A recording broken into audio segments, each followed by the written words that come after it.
Right, I think we are live. Good afternoon, everybody. Good morning, wherever you are in the world. Thank you very much for joining me. It's 2 o'clock in the afternoon here in the UK, and I'm going to be doing a tabletop simulator playthrough of Earth. As always with these live streams, please let me know in the chat if you can hear me and you can see me okay. We've got a mixture of people in the chat who've either backed the game already or want to see it being played out, or who are considering backing it.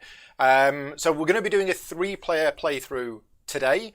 A full teach of the game is going to be included beforehand, which is good because I haven't actually got the game. I've not played the game. I've been trying to browse through the rules over the last sort of day or two, but not had a full chance to do it. So I am joined this afternoon over on Discord by Mr. Conor McGoey. Good morning, sir. Good morning. How you doing? Doing good. So this is your latest game which you've got on Kickstarter right now. How long has it been on Kickstarter? About a week? Oh, now you're asking me questions already? I am, yes. 9 days, I guess, because we started 9 on days. Tuesday. I'm losing track of time already, but I think 9 days. Yeah, because you're running the campaign, aren't you? Oh, yeah. Yeah. You don't have any lackeys or minions to do that for you. That's all you. No, actually, I do have lackeys. I have wonderful right. lackeys and supporters. It's really nice. Yeah, we've been growing a little bit. So I actually have 3 employees, and they're all Nice. fantastic. Chris, Jenna, and Caitlin. So it's been great. Right, cool. So how is the Kickstarter going? It has already funded, hasn't it? Yes, it's going crazy. It's our 9th campaign and by far our most successful. Yeah. No, it's looking good. So what's the plans then for the Kickstarter? If it's already funded, Yep. are there like stretch goals and things like that people can unlock?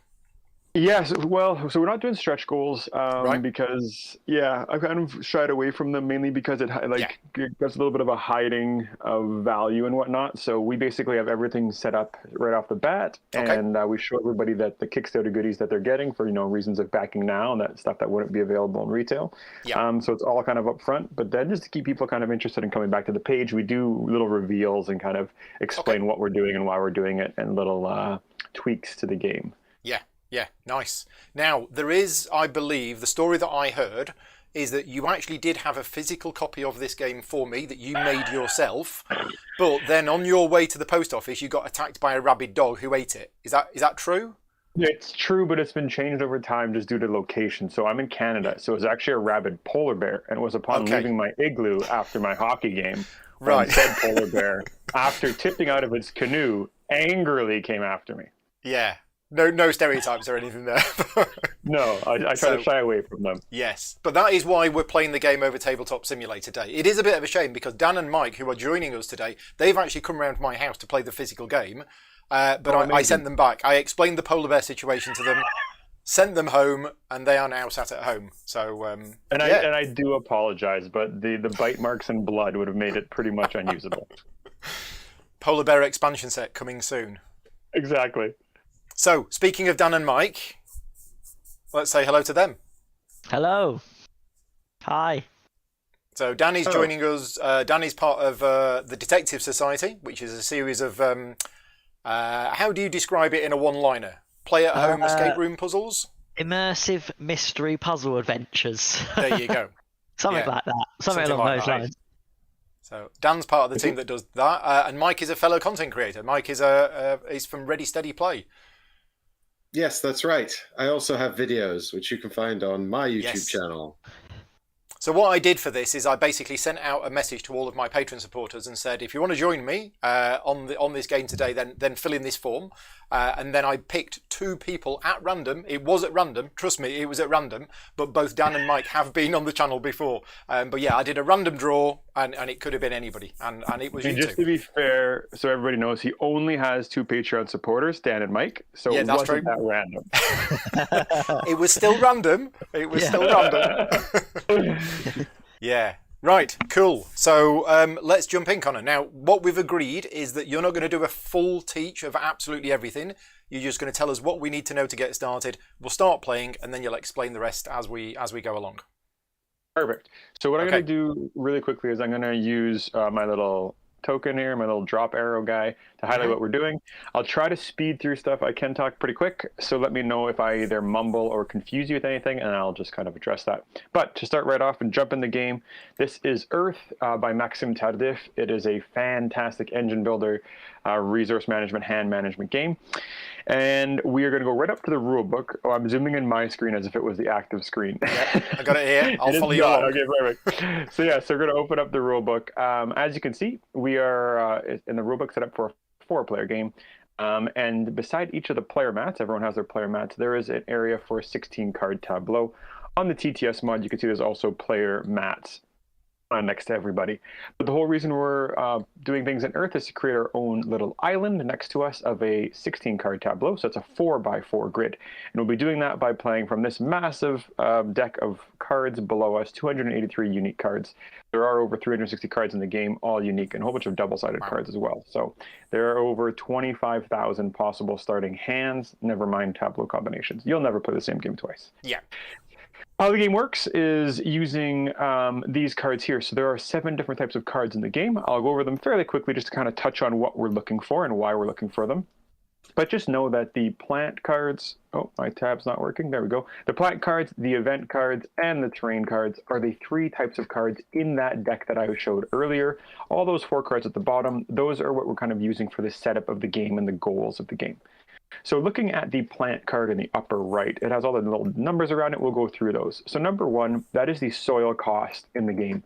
So soil is our in-game currency. It's what we're going to be using, gathering, and then spending to plant plants and terrains into our tableau. Below that, we have the base victory point value, in this case of 1.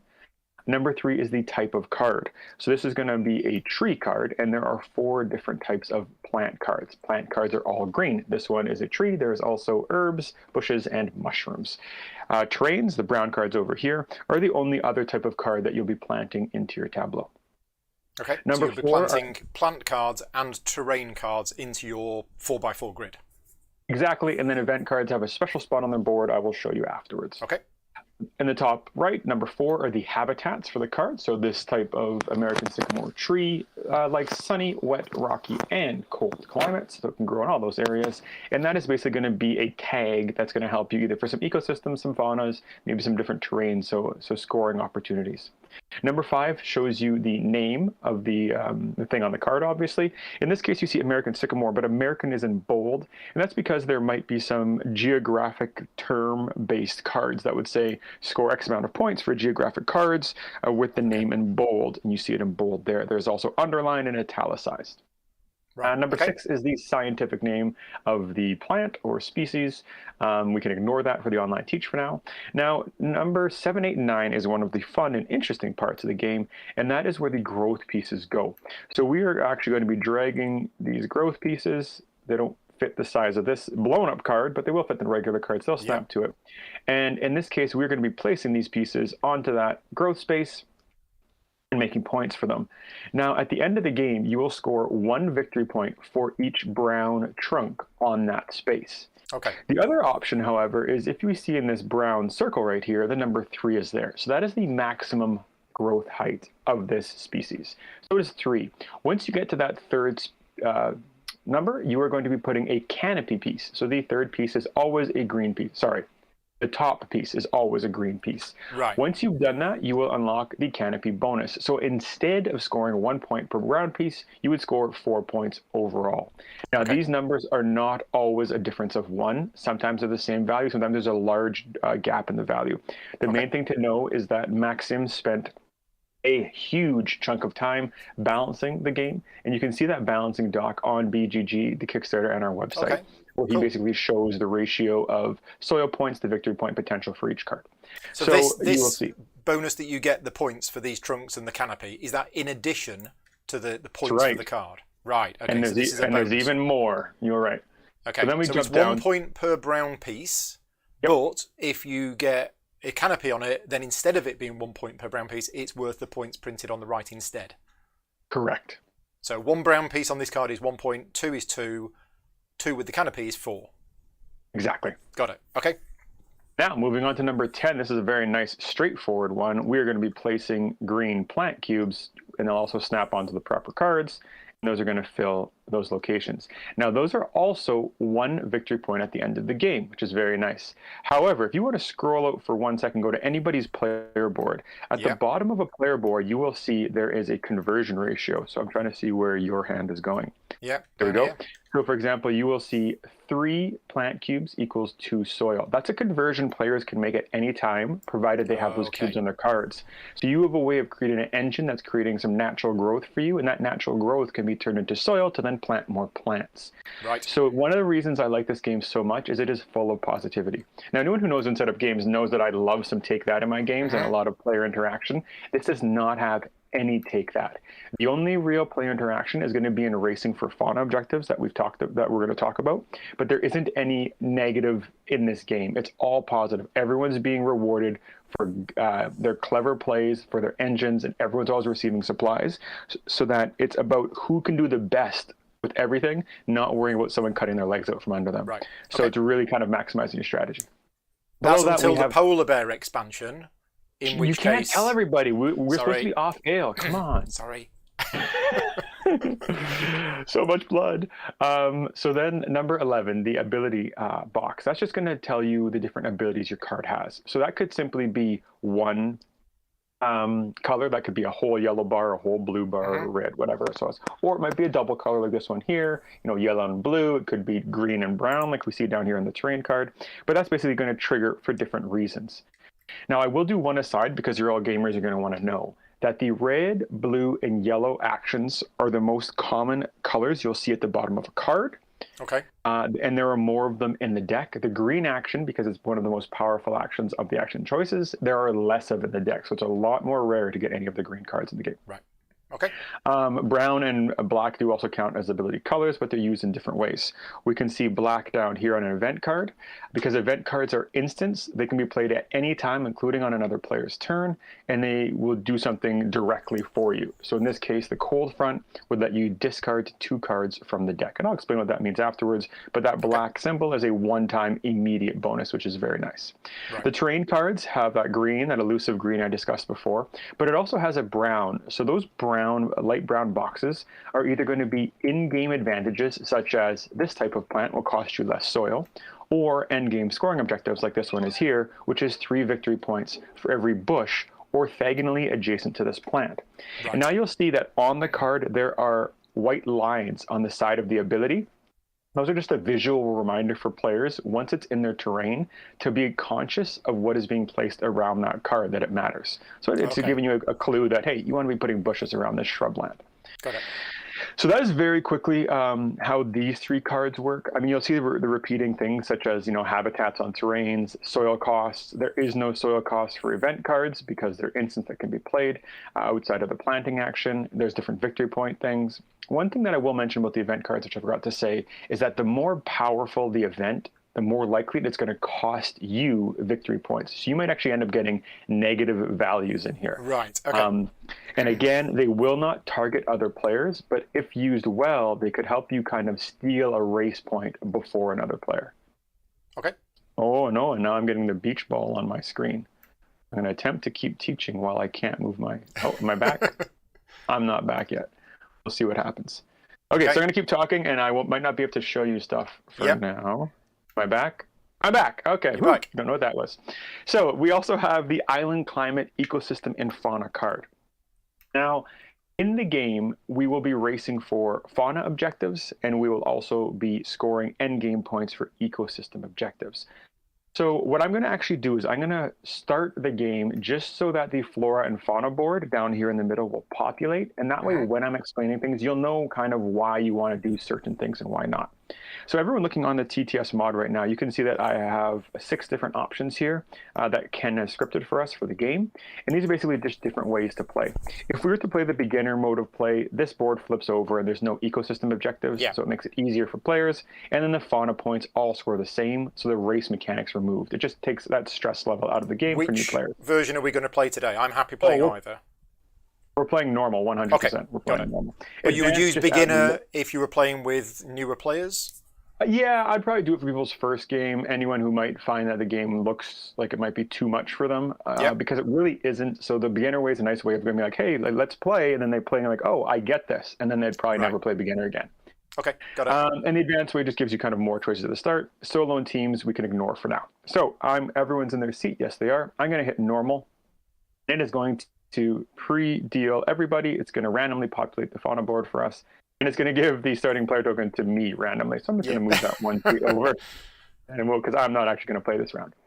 So looking at these cards, the 4 fauna cards, again, are going to be the in-game race mechanic, whereas the 2 ecosystem cards are going to be end-game victory points. Right. So starting with the butterflies, we can see that you will be able to place one of your colored leaf tokens at the top of that track if you were the first player to fill 2 rows in your tableau.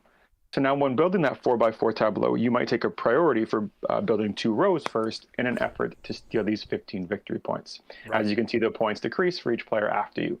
Yep. Over here, we have the woodpeckers, which are going to score you it's going to score you points for having 7 or more plant cards, each with 1 growth piece or more on them. Right. So that just basically is going to tell you that when gaining growth pieces, you're going to want to spread them out so that 7 or more cards have them. You're not going to focus on building one to its maximum height right away. Mm-hmm. On the bottom left, we have the boars, simply saying you need 4 mushrooms in your tableau. Nice and easy. On the right, we have the beetles, which says 10 or more cards, each with 2 or more habitats. Again, that's at sunny, wet, rocky, and cold. Now, I will mention something that's very important in the game. On that beetles, we have the word cards, whereas on woodpeckers, we have the word plants. Yep. Now, plants very much means on green plant cards, whereas on the +10 cards, that's saying cards. So that will incorporate plants, terrain, island, and climate. Right, okay. Right? Yeah. So it's again important to remember plants versus cards. Okay. Now these 4 have been dealt out at random. These are the fauna cards. These are fixed. They are our 4 cards for the game. That's right. Oh, they're 2-sided as well? And all the fauna, ecosystem, island, climate cards are all 2-sided. So how many fauna cards are included in the game? Oh boy, do I remember? Okay, lots. I didn't know this off the top of my head. Lots. There's 32 different fauna card faces and 64. There's a ton. Okay, and you pick 4 at random, and they are our 4 cards for this game, and we never get any more, and the rest of them have gone. Right. That's right. And same with the ecosystem. I think there's 64 different ecosystem faces, of which we use 2 on the board, and you'll see you also have 1 in your hand. Okay. Looking at those ecosystems really quickly, the top one, Concagua, maybe, it is going to score 6 victory points per column if all 4 cards share 1 ability color. Okay, so now there's a little reminder on this one. This is going to be scoring for column. This is going to be scoring for row. So there's different things we're watching for as we're going. This is in-game, butterflies in-game, Aquanga end-game. Down here on the Borneo lowland rainforest, we can see that it's going to give you 2 victory points per card in your hand at the end of the game to a maximum of 20 points. So you can have a lot of cards in your hand depending on your engine, so you can go for that one as well. Right. So this is why we're doing what we're doing for this game. And as these cards change, even changing 1 card in the game is going to change the way you're playing that round. So every game will 100% be different.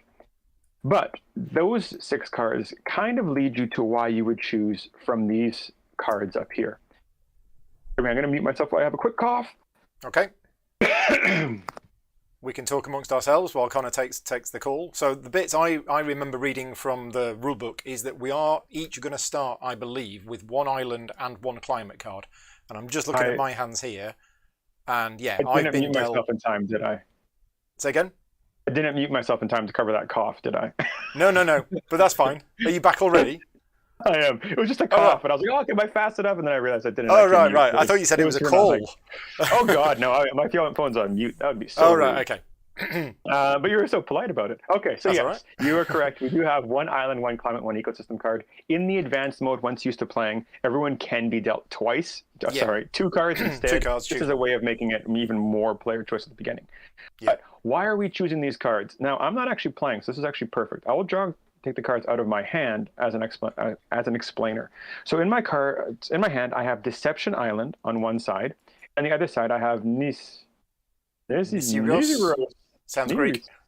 Yeah, I massacred that one. Anyways, I have these 2 options. We can see the different victory point values, 9 versus 1. That's also going to be based off of the strength of the card. Right. So on this option here, if I was to choose this card, we look at the bottom left. That creates your starting hand, compost, and soil. So I would get to draw 3 cards from the deck. I wouldn't have to compost any, and I would have 4 soil as starting resources, starting currency.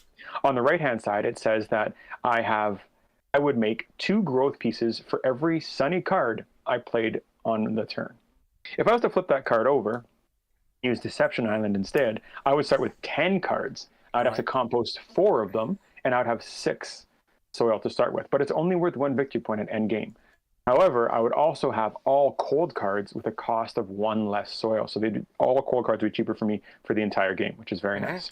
You've caught the typo on that card already, I guess. Oh yeah, unfortunately, the cards have not been proofed by my editor yet. He's only proofed the rulebook for the Kickstarter, just because there are so many cards in the game. Yeah. Next up, we have the climate card, which is also going to go on your player map, which I'll explain. And again, it's going to be 2-sided with different stats on each side. It might give you different reasons depending on what kind of goals are in the middle of the table. And then we also have my own personal ecosystem, which I would score and you guys would not score for, and I could choose which side. So in this case, if I chose the Serengeti, it scores for yellow cards, and this actually works well for my card here. That's green. So maybe I'll just leave those are my my 3 options for my. And are we making that decision of which side of the cards to use at the start of the game? At the very start of the game, that's right. With the reason, the guiding factor being these 6 cards here in the middle. Yes. I'll get rid of my 3 cards for now. We'll just dump those off. Can I just confirm then, Conor, that we're going to be picking a side, or we're taking the side we were dealt? You will be picking a side. So you'll flip between one side or the other, choosing whichever side of your island, whichever side of your climate, and whichever side of your ecosystem you want, and they'll be placed on a player board. Now, if you zoom down on your screen... Sorry, it's totally okay for you to have a Serengeti with an African climate... Oh, sorry, everyone. On an Antarctic island. Yes, 100%. Okay. You are creating your own brand new island ecosystem. If we zoom down to a player board in the middle, we'll go over to this one right here, and I'll walk us through this as quick as I can just so we can get playing. But this is kind of, we're going to help you get going and also be the main focus during the game of why we're doing what. So once you've made your choice, you're going to be placing your island card in the island spot, your climate card in the climate spot, and your ecosystem in the ecosystem spot. Very straightforward. Now, once you've done that on TTS, you can hit that collect button, and it will figure out which island cards you have and deal you your starting hand and your starting soil. Okay. You're welcome to do that any time, but let's just go over this board really quick. On the bottom left, it is going to remind you of what resource icons are, and we can see that the plant cubes go into your cube slots we talked about. The important thing to note is there are 2 different compost signs, and they matter. One is composting from the deck of cards, and one is composting from the hand. As they're coming from different places. Regardless, they're going into your compost pile, which is here on your player board. Now, you will see some cards with a negative compost cost, and that basically just means remove 1 card from this compost pile to do something else. While I'm here, I'll also mention that this is the event stack. So those are where event cards are played because they're not played into your tableau like terrain and plant cards are. Growth pieces we talked about, that's the brown ones in the canopies, the trunks in the canopies, and they go on through the growth spaces. Okay. There's some card info on the right-hand side you can look at if you need, and then the 8 different ways of scoring victory points are here at the bottom of your player board. You'll score for base victory point values on cards. For event cards, that number can be negative for event cards. 1 point per composted card, 1 point per plant cube, 1 point per trunk, or your total growth canopy bonus. Your points from your terrains, 1 personal ecosystem, 2 shared ecosystems, and then the fauna board. Now, when we're at the fauna board, I forgot to mention the first player to complete their 16-card tableau will also get a 7-point completion bonus. Okay. That's on there as well. And that triggers the end of the game.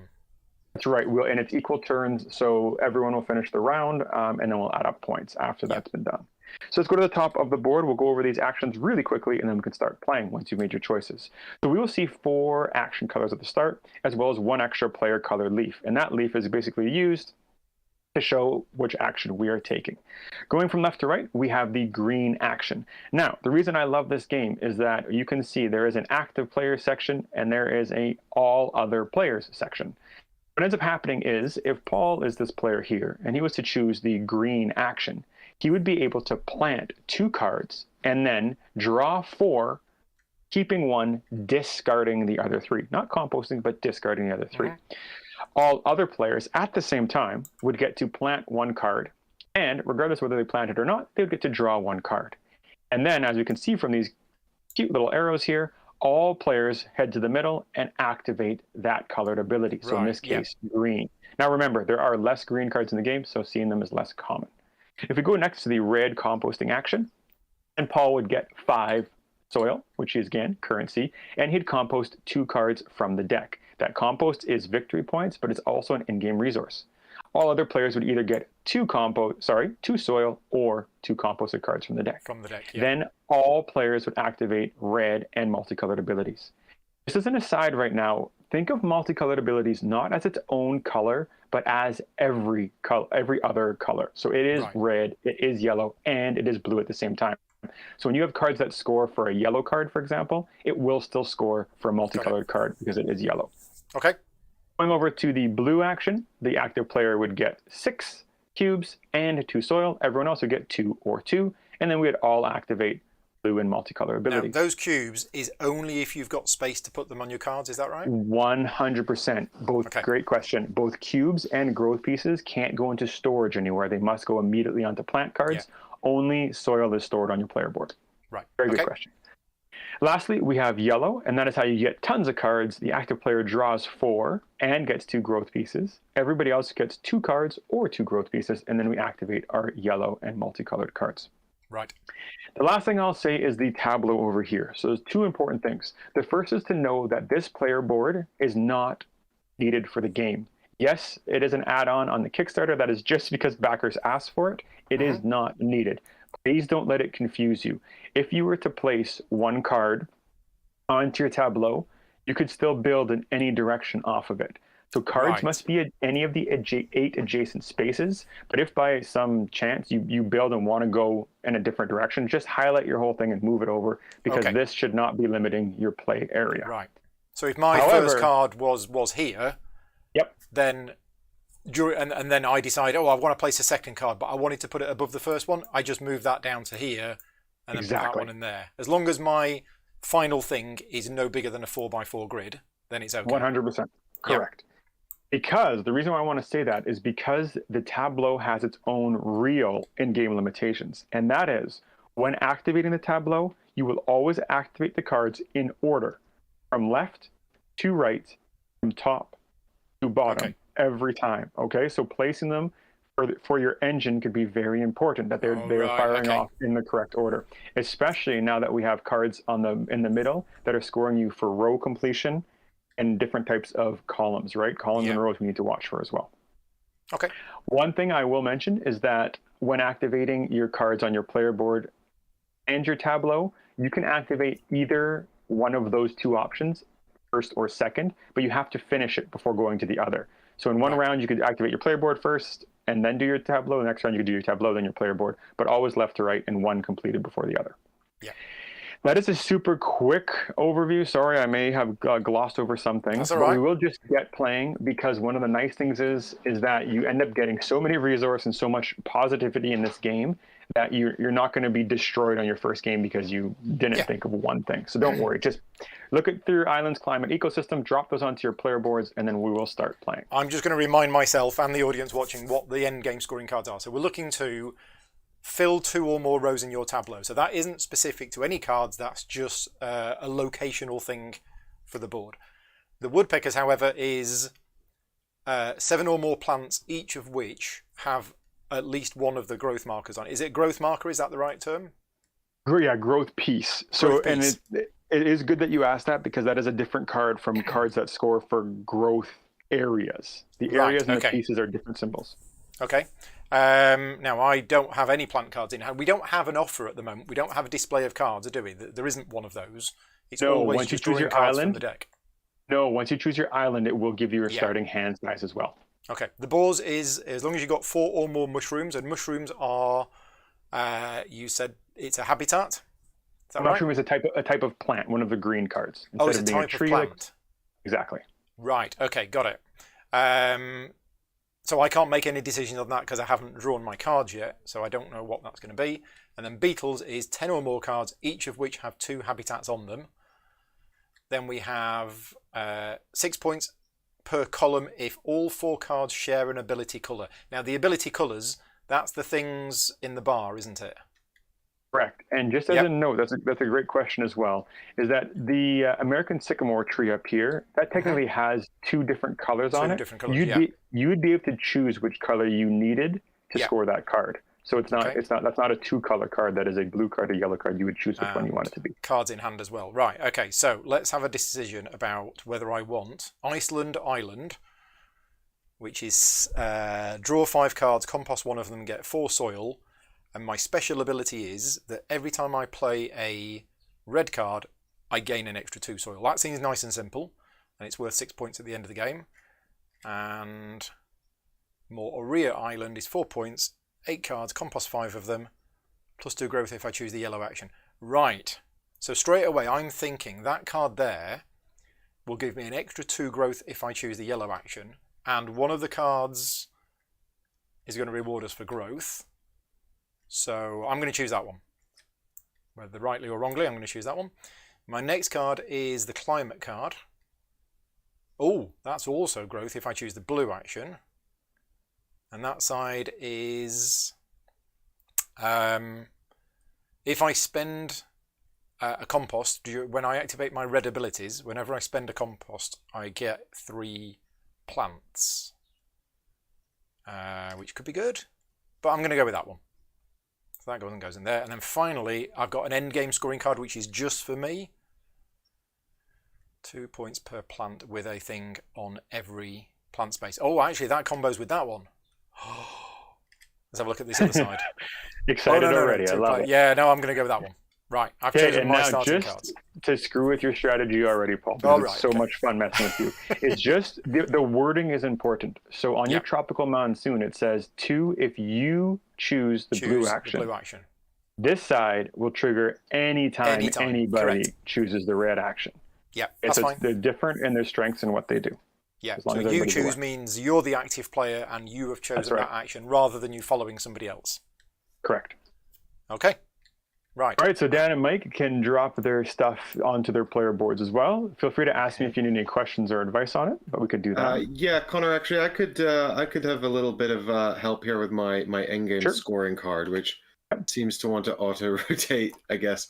So I've got this option of Arabian Desert, and I'm not parsing the text 100%, so maybe you can explain. Yeah, for sure. So that's going to score you 3 victory points per 2 plants, each with 2 or less maximum growth height. You don't need the growth pieces on them. You actually need plants that can only grow a short distance. Okay, so that's why that growth symbol, the growth piece symbols there, they're not needed on the cards for you to score this card. You just have to have the cards with a small growth height. Okie dokie. Okay. And so this other side, the Bhutan rainforest, is the opposite. It's 6 points if I have 2 plants that are very, very tall. Yep. That's right. And then again, you don't need the pieces on them. They just have to be able to grow tall.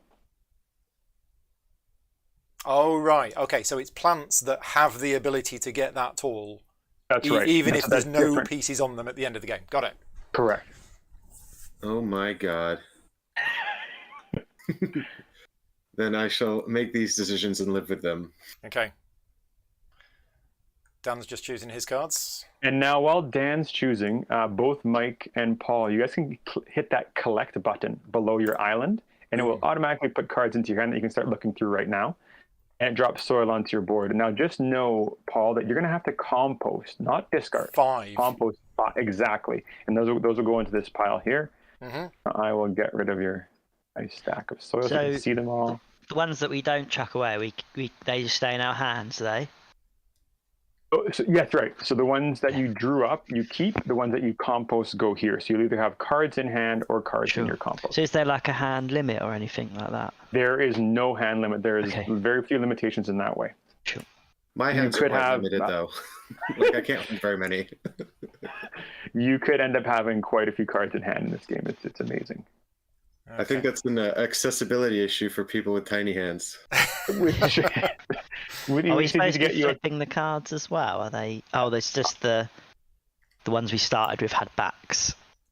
Right. So the ones we started with were 2-sided. These ones have a back, and then we put them face down into our compost pile.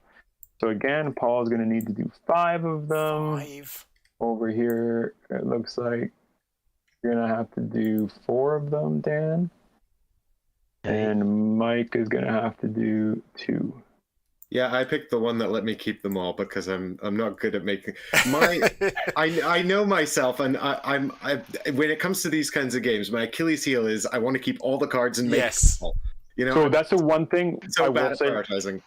No, for this game, that's the one thing you will have to do is don't feel bad because you can cycle a lot of cards in and out of your hand in this game to make sure you're getting the ones you want.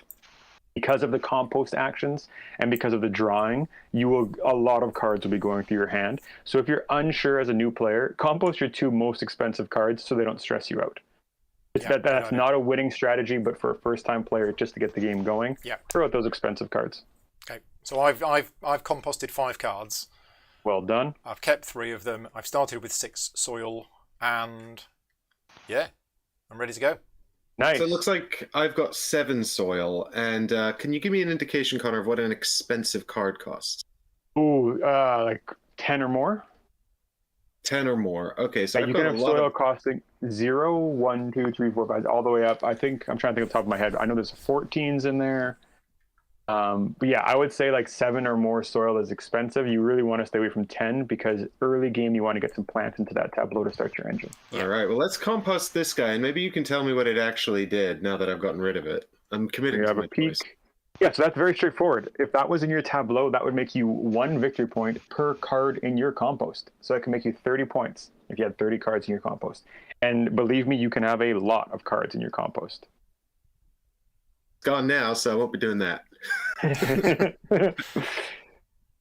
Okay. You've got 1 more to get rid of, Mike, I think.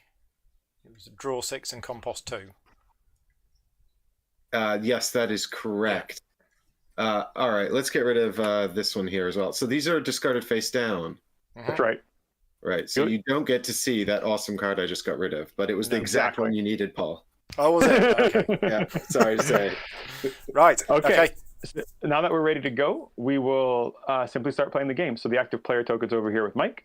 So Mike, you can use this extra leaf icon up here, and you will place that on any of your action colors and let players know which action you are taking. Yeah, and what we're going to do, just for the first couple of rounds, is Mike's going to take his action, and we're going to talk it through. Then I'm going to follow, then Dan's going to follow. But when you're actually playing the game, I'm right in thinking that one player does the action and then literally everybody just can do it. That is exactly right. Yeah. So now the one thing is, and I can't see it because I'm not actually playing, even though I'm sitting at the table, is do you still have action names above the spaces on your player board? No. No. Okay, interesting. It's gone. It was there, but as soon as we click the collect button, those names have disappeared. But it's planting, composting, watering, and growing. Is that right? That's it. That is correct. Yeah. And that's all very intuitive. So I think then what I'm going to do to keep things moving along here is I'm going to do a planting action, which is going to let me play tree cards from my hand. Is that correct? Yeah, plant cards or terrain cards from your hand. You will get to plant up to 2 of them, and everyone else can plant 1. What's that symbol there? Is that +1 as in pick a card up? Yeah. So that's right. After Mike has planted 1 or 2 cards, he can then draw 4 cards, and out of those 4 cards that he draws, he keeps 1 of them, but the other 3 get discarded. The other 3 don't go to compost. It is basically, look at the top 4 cards of the deck, put 1 of them into your hand, discard the other 3. Whereas me and you, Dan, it is literally just draw 1 card. Okay. So we can both plant 1 card and draw 1 card, but we'll go through Mike what he's doing first. Okay. I'm going to plant my banana tree right nice.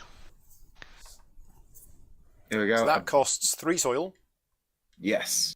It's worth 2 points for you right away, and you can put plant cubes on it and grow things on it and all sorts of other stuff. Yep. Yes. Okay. Yes. This is my agenda. Sorry, can you just check what that ability is? So when someone does the blue action, the watering action, I can spend 2 soil to have 4 cubes. Okay. Correct. Cool. And not specifically to that card, but to anywhere. Correct. Right. Yeah, I guess the cube spaces on the banana tree are sort of like or the cube spaces on the plant cards are like a collective inventory that I'm sort of managing. Yes. Great, I've understood correctly. Okay, my next move is to play the Great Pitcher Plant. It's a plant that eats bugs, so come, beetles, come to my island. That costs you 6 soil in total. Yes, so then, I should have one. Oh, 5 soil in total. Yes, I have 2 left. 3, 4. Oh, yeah, 5. Yeah. Okay, and then if you want to draw the top 4 cards of the deck, pick one of them, put it into your hand, and discard the rest. I will do my planting. Just as a note for TTS users, if you mouse over and the number of cards shows up, you can just hit a number on your keyboard, and it will put that many cards into your hand. Yeah, and you guys are just gonna have to trust that I'm doing this. Yeah. By the rules. I ain't no cheat. I can actually watch you as well because they automatically go to the right side of your hand. Yeah, that's true. But I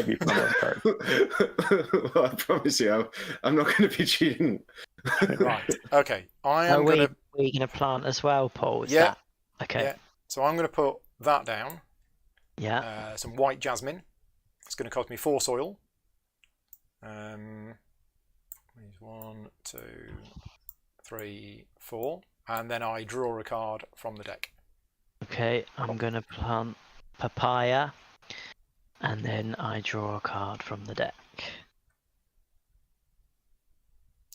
And that's going to cost you 4 soil to plant papaya. Oh yeah, got to pay for it.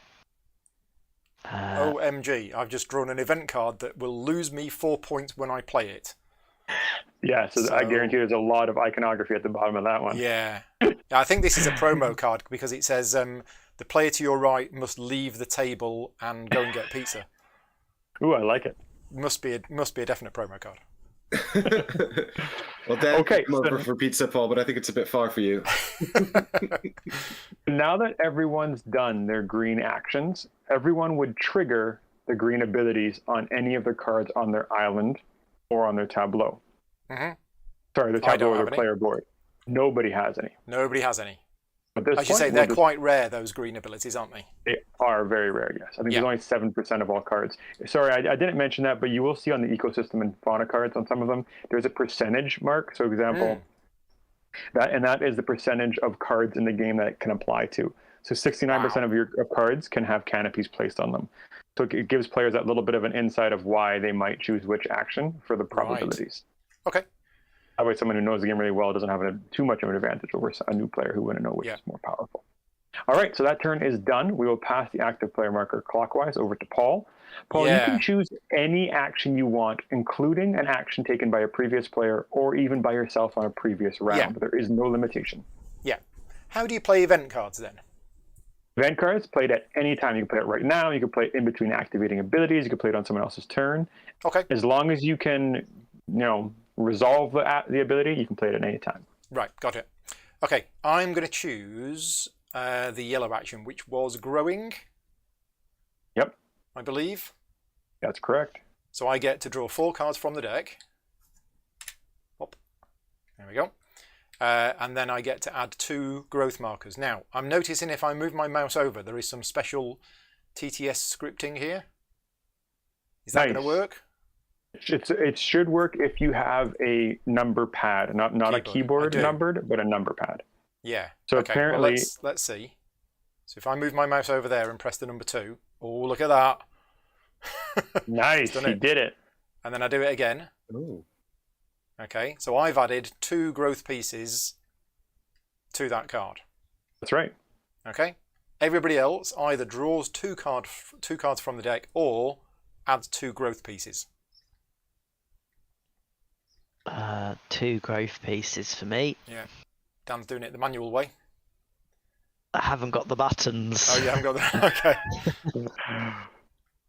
And then we all get to trigger our yellow abilities. Now, I have a yellow ability in my tableau, and I also have a yellow ability on my player board. I get to do both of them, but I choose the order in which I do them. Is that right? Correct. Yeah. So I'll do the tableau first, which is draw a card and add a growth piece. Now, how many growth pieces can this have? 4. 4. So there's the third one. And, oh dear, that didn't work. There we go. And then I'm going to activate this card, which is +2 if I chose the yellow action, which I did. But this next one is actually going to be a top piece, because it's the fourth piece. Oh, he fell off. There we go. Nice. If people are nervous too, they can also use the L key to lock cards in their tableau, just so cards don't move around on you. I might do that, yeah. Just remember it if you do try to move your tableau later. So this is done. That's fully grown. Yeah. It's all there, and it's worth an extra 5 points at the end of the game. Correct. So, okay, I'm done. Well done. And now go over to Mike real quick. Mike, did you either get 2 cards or 2 growth pieces? You got 2 growth pieces. You have no yellow abilities. Okay, let me go over quickly. Now, Dan does have yellow abilities, but that one is only if you chose the yellow action. Oh, exactly. And that one is if you chose the yellow action as well. Okay. Yeah. Now that's not good for me thinking about it, because knowing that Dan has those 2 cards that give him a benefit if he chooses the yellow action, if he does choose the yellow action, I can't actually grow. Oh no, I can still draw 2 cards. That's fine. Okay. Can I just jump in there, Paul, as well? Can you take a look at the banana tree here on my player board? Mm-hmm. There's a controversy on chat. You see, this is definitely called a banana tree in English, and it is a tree because there's a tree symbol right next to the word banana tree. Yeah. Right? So I don't want to hear any more about how it's technically a botanical and not a tree from chat. Are people getting all scientific on us in the chat? Oh, I bet. Hey, don't use your science against me. I'm a person on the internet. I know what I'm talking about. How about you guys do that? I got to find there's a spot in the rule book too where we mention that, because we've had to classify things. Like, yeah, here we go. Mushrooms are not technically plants, but are classified here for simplicity. Lichens are so we do mention that in the rule book, because I know some people are going to say, wait a second. Yeah. I did like the bit at is it the back of the rule book or something, which says, we are not botanists. Yes, this is a board game. We have done the best we can. Don't sue us. don't go out and eat stuff because you read about it in our board game. Yeah. Well, Conor told me it was okay. Exactly. Okay, so everyone's done with their I've chosen the yellow action. Right. Oh, okay. So I've +2 if you chose the yellow action. So I've done so 2. Just as a mental reminder, always do the action. I'll do that first. Okay, cool. So I'm going to take 4 cards. Mine's dead easy. I'm just going to take 2 cards. Yeah, so I've taken 4 cards. Oh, is it and 2 growth? And 2 growth pieces. Okay, I can only do 1 more, which is the canopy. I think that's right. And then +2 if you chose the yellow action. Which you did. So then +2 soil. Yeah. Nicely done. Okay, so I get to resolve all of my yellow abilities, which is basically an extra card and an extra growth, but I've nowhere to put the growth. That's right. Do we do the 3 colours as well? How does that work? If you have a multicoloured card, yes. Oh, it's got to be multicoloured, right? Yeah, okay. which would I've not seen any of those yet. No. Oh no, I have. I've got 2 in hand. I now have 1 million cards in hand.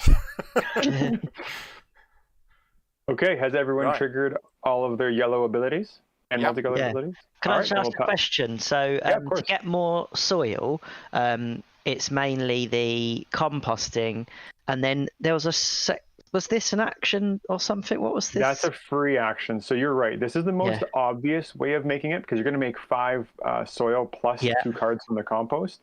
But the blue action is very valuable as well once you have space for it. Because if you look at this conversion rate down here, 3 to 2, you could actually get these and then convert them as well, right? To make you lots of soil at the same time.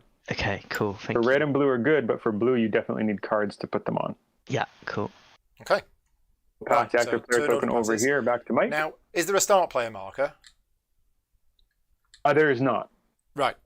We just remember that Mike was the start player because you said we all get the same number of turns. Exactly. Okay, but if Dan was if Dan was the one that completed his tableau, the game would end immediately? Correct. Right, okay, got it. Oh my god. Yeah. So many cards. No, I don't have any cards, Paul, so I'm engineering wrong. I got a question for you, Conor, real quick. It says on my La Palma Island card, which is my island card. If you choose the blue action plus 2 cards, now can I trigger that? When does that trigger in my mechanism here? It's after the stuff from the blue action, before the tableau? So it's after the main action from taking the blue action. It's in the middle, so it's at the end of that action. But you could do your tableau or your player board first each time. So let's say, for example, you had a blue card here that let you compost from hand. Yeah. And what you could do is you could choose to trigger your player board first, get those cards in hand, and then trigger your tableau to get rid of those cards from hand. Yeah, because I'm just kind of silently sitting here kicking myself for putting the card that gives me +1 soil on blue after the card that spends soil on blue. That is 100% accurate. That is a dumb engine maneuver. Top tips for all you players at home. Don't do what I did. But because you're playing against Paul, we're just going to do that. That's fine. First game. I'm only allowing it because Conor was so polite when he touched my cards. It's the Canadian in me. Well, Conor, I am also Canadian, and we have to stick together. All right. Love it. Whereabouts in Canada are you based? Northern Ontario, so in Thunder Bay. Oh, nice. I'm from Ottawa. Originally. Oh, beautiful. Beautiful. Right. I'm going to grab this blue action here. Which was watering, I believe. Yep. Yes. I'm going to water my So for me and Dan, we either get 2 cubes or 2 soil. Whereas Mike gets 6 cubes and 2 soil. Correct. Wow, look at all of those plants. I don't actually know if there's enough room here for this. There is. Okay. Go, banana tree, go! I think I'm just going to take 2 soil. Yeah, same. 2 soil. Okay. And then we all get to trigger our blue abilities on cards, but mine only happens if I chose the blue action. Oh, I've got one of them. Get a card. You do? Right, okay. All right, so I'm going to trigger my 2 cards from the deck here now. Just grab 2 cards here. Ooh. So you've got 4 blue abilities. Correct. And if you choose to do the tableau first, you do this one and then this one. Yep. Or if you choose your player board, you do that one and then that one. Correct. Right, okay. Right, Oh, so you now... choose between tableau or player board. Yes, but once you've chosen the tableau, you then have to resolve the whole of the tableau. Okay. And then you do the player board, or the other way round. Oh, but you do both. You do both, yes. Yeah, sorry. Yeah, got you. It's just you not... choose which one to do first. Yeah. I see. I've made a terrible mistake. Nobody look at me. I'll give you a hand. There we go. Oh, you got it. I got it. There we go. All right. Yeah, all I wanted to do was put out some canopies here. Let's lock that. Oh, no, I've done it again. Why? Oh, do you know what? It's because I'm pressing 1 on the wrong side of the keyboard. My apologies. Come on, you Canadians got to stick together. Got to make us look good. Yep. No, that's why I very politely. Oh, it's the wrong piece. It's going downhill. Zoom in, Paul. It's going downhill. Oh yeah. I'm all of this is being captured on the stream. Conor, please help. Right. I paid a cube. I just want 3 growth pieces on the banana tree. We're gonna move those away for now. I'm gonna let Conor manage this because he's so nice and helpful. But because I sit in a different location, it will not let me place these nicely on your tree. So you might have to readjust these. So I can tidy them up once I've resolved this admin over here. So that's I've actually now resolved my player board. Sorry, my island bits. Yeah. So now I'm going to resolve the tableau. Yeah. So you've got that one, which is just 1 soil, and that one, which is spend 2 soil to get 4 more plant cubes. Yes, and the question is, do I want to do that? What can I do with plant cubes? Only presumably trigger things on cards that cost plant cubes. Plant cubes are also victory points at the end of the game, and you can convert plant cubes to soil. You can. What, at any time? Right here at the bottom of your player board. This bit. You can spend 3 for 2 soil. Yeah. So actually 2 for 4 cubes is actually a good deal, so I'll take it. Yeah, 2 soil for 4 cubes is... yeah, pretty good. Nice, all right, and I'll help you place those. And Dan, have you done your watering secondary action? Yeah. Yep. And honestly, I can't believe how No, I flawlessly haven't. the whole thing was Watering executed. secondary action. Yeah, so it was either 2 cubes or 2 soil. Oh, I took 2 soil, yeah. Yeah, and then you got to activate your card. Yeah, did that, yeah. Okay. Right. So my go. Well, I think I want to do some planting. So yeah, I'm gonna do the green action, and I'm gonna plant a couple of cards. The first one I'm going to plant is, now we're trying to complete rows, aren't we? If you want the butterflies, yes. Butterflies. Fill 2 or more rows in your tableau. Yeah, okay. So I'm going to play the turkey tail, which cost me 1 soil. And I'm also going to play this one, which also costs me 1 soil, which is the vomiting Rusula. Nice. Yeah, so I've played 2 cards, and then I get to draw 4, and out of those 4, keep 1 of them. Correct. So I'll let you two do your... Do you have to do the actions, as in this action, when the blue came around? Did I have to do that? No. No. Okay. So that's something, again, I did not explain, but positives, you have the choice of doing or not. Okay. Negatives, if you're doing them, the negative must be paid in full. Okay. For example, over here, if we look at Paul's card for the Vomiting Rusella, it says -2 cubes for 4 soil. He would always have to do -2 cubes if he chose to trigger this card, but he could take 0, 1, 2, 3, or 4 soil. Okay. There's no reason he wouldn't take 4 soil, but just as an example, the positives you can avoid. You never have to trigger cards, but if you do trigger negatives, they must be paid in full. Okay. I'm going to plant this card. I've also got an event which I want to play as well. Yeah, do it up. I got this one. Nice, Mud pot. I basically get a soil. Nice. Nice and easy. Yep.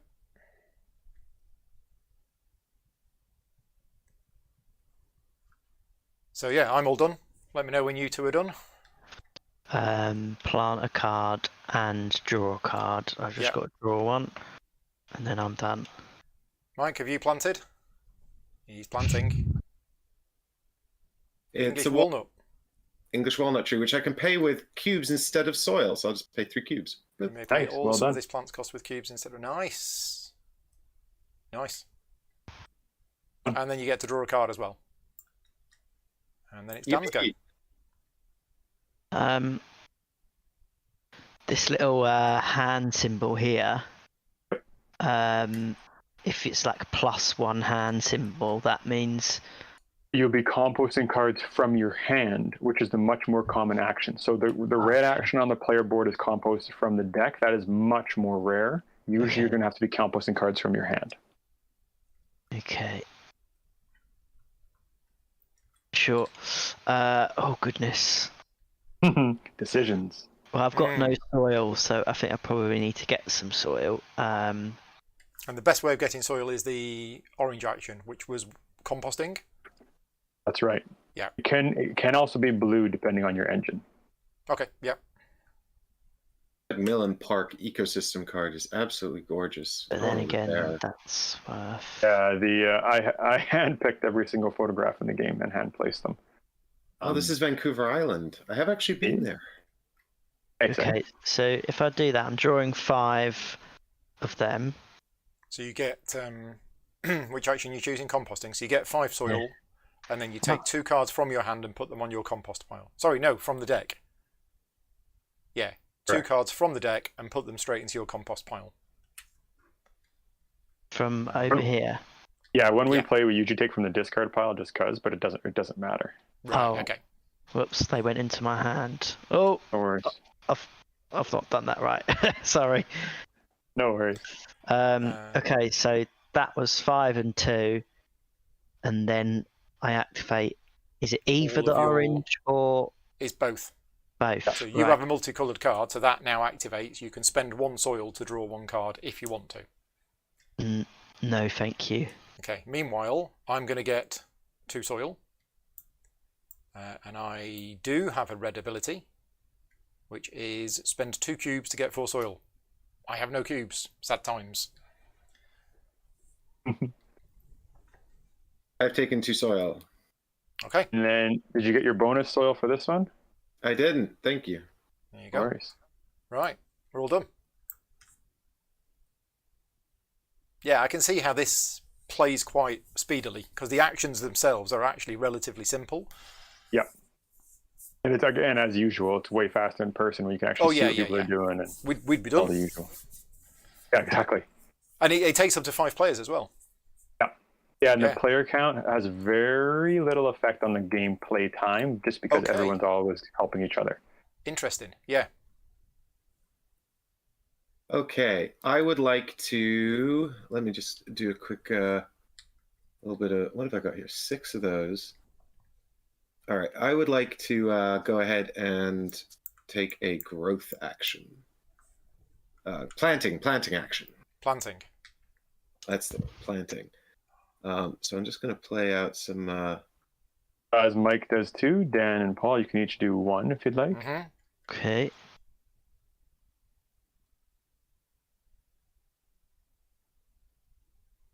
Now I've got a card which refers to adjacency, and adjacency is diagonal as well. Correct. Yeah, because it says on any of the 8 adjacent plants. So...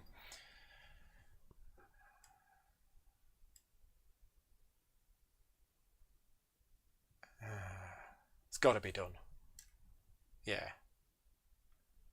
I'm going to plant something I've never heard of or never seen before. The purple jelly disc. Cool, eh? Yeah.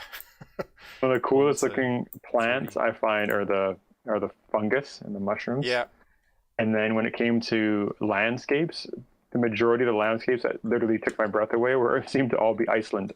Right, yeah. I was like, wow, and it happens to be in Iceland all the time. That's absolutely mad. Right, I have planted a card and drawn a card, so that's me done. I've done my 2 plantings. I planted 2 mushrooms, the Western jack-o'-lantern, which is apparently quite a recent find, and the Indian oyster, which I believe is very called such because it actually tastes like oysters. And that cost 8 soil. I had 6.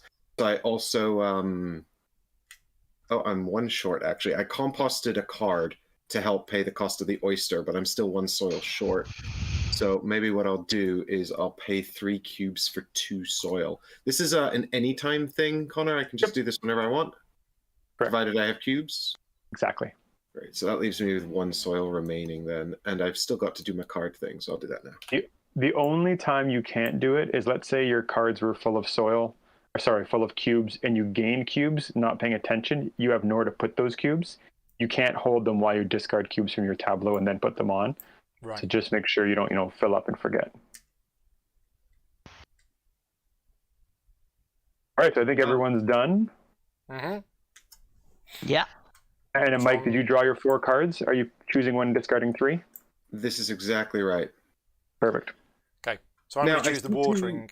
Go on. Oh, sorry. I have this card in hand here, Connor, called Dragon Sprouts. Now, does this count as all 4 types of things? That's right. Yes, it does. That's nuts. Yeah. Follow-up question. This card here has this lovely rainbow banner, and there's a price right up front, which looks like a plant cube. That's compost. With the arrows going around it, that's the compost signal icon. So you remove 1 card from your compost pile and remove 1 growth piece to get a cube and 2 soil. Correct. Intriguing. Thank you. Carry on, Paul. I'm watering. Very good. So I get 6 cubes and 2 soil. So the soil is the easy bit. And the 6 cubes is going to be... Let's see if this works. 1, 2, 3, 4, 5, 6. Okay? And then I have the blue abilities. So I activate the blue. I'm going to do my tableau first. I get 3 cubes on any of the 8 adjacent plants. So I get 1, 2, 3. And I got the blue ability here, which is 2 growth pieces. Nice. Which is... Now, how does this work? Because you said the top piece always has to be a canopy. And Correct. This can only grow 1. So that's a canopy, is it? Correct. Right. So a canopy there and a canopy there. Ooh, and you're getting your way towards those woodpeckers. Yeah, also my my own card Ooh, the 2 Bundy, points per canopy. Do we do those actions as well? Or is it just the player that shows in it that does the middle actions? Everybody. So everybody. Right. Yeah, So- so just as a reminder on the board, you see the iconography, of course. and then the arrows go towards the middle. Everyone does their outsides, and everyone goes to the So middle. this you is get to gonna do that activate, right? and that. Correct. Cool. Spend a soil to get a card. Let's have a I think look. that means. Yeah. That seems quite bad, spending a soil to get a card, because I'm always out of Depends. soil. Late game, you might be interested in getting this one up More here, cards. Right. And cards Okay, in yeah. hand. Yeah. Right. Okay. Okay. I am done. Okay. Uh-oh, Mike's moving his cards around. It's going to be a disaster. I'm literally fixing the exact same administrative error here, so don't worry about me. I'll just peter along. My snap 2 is being a bit funny. I don't want to talk about it. I'm going to do growing action, so I'm taking 4 cards, and then 2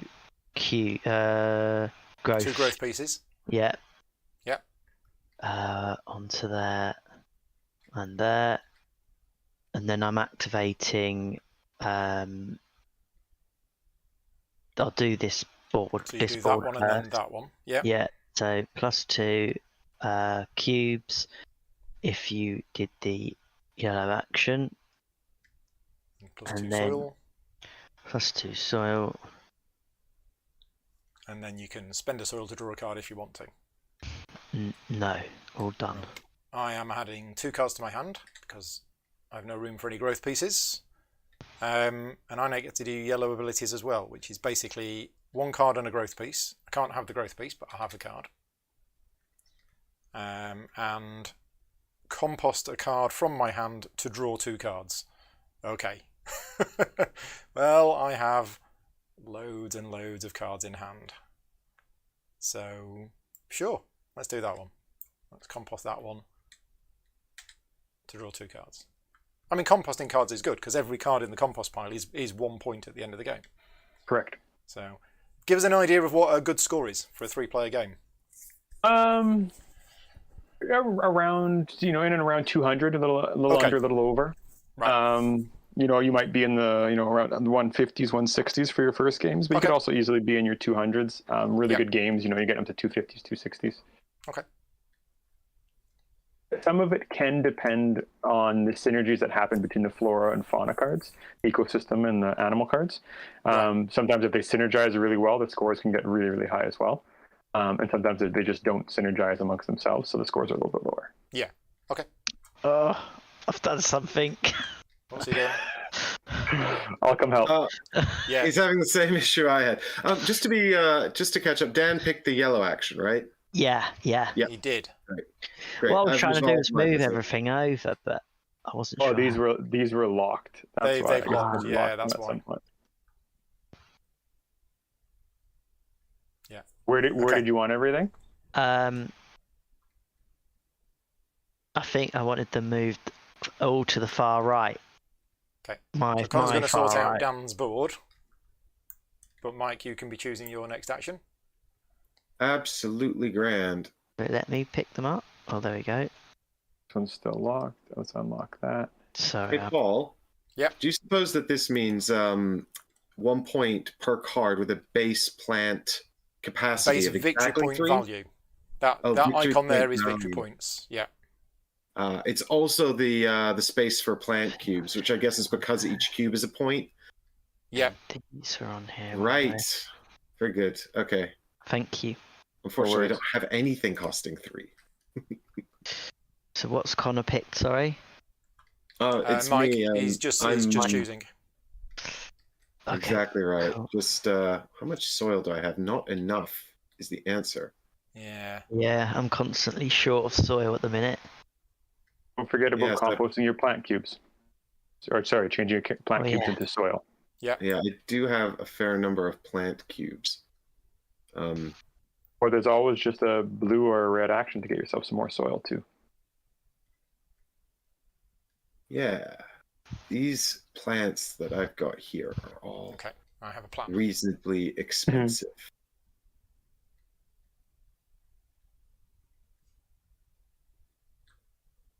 So I think, and the red action, that's compost 2 cards from the deck, is it? Yep.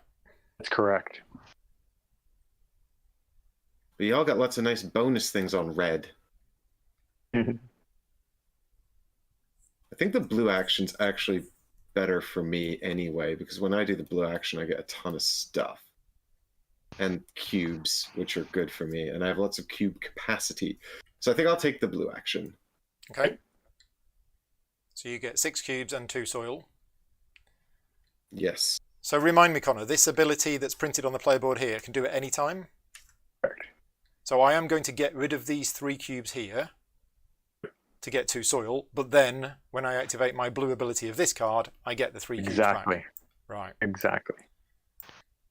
And then I get another 2 soil. 2. So I've done that,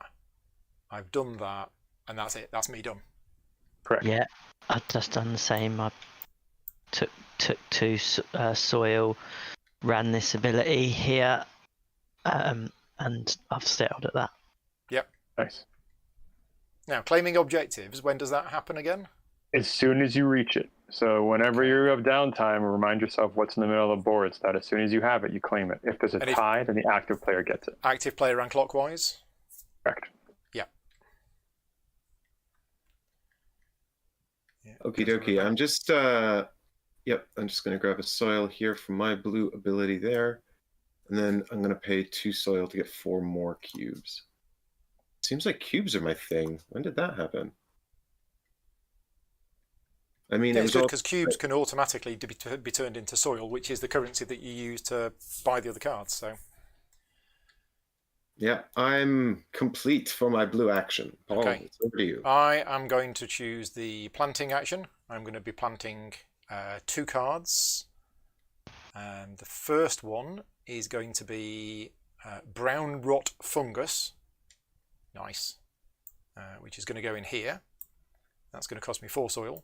1, 2, 3, 4, which immediately claims this objective because I now have 4 mushrooms. And my second card was going to be that one, but actually I now find myself with loads of, well, I say loads, I've got 3 money. So it's going to be this one, the Japanese maple, for another 3 soil. Nice.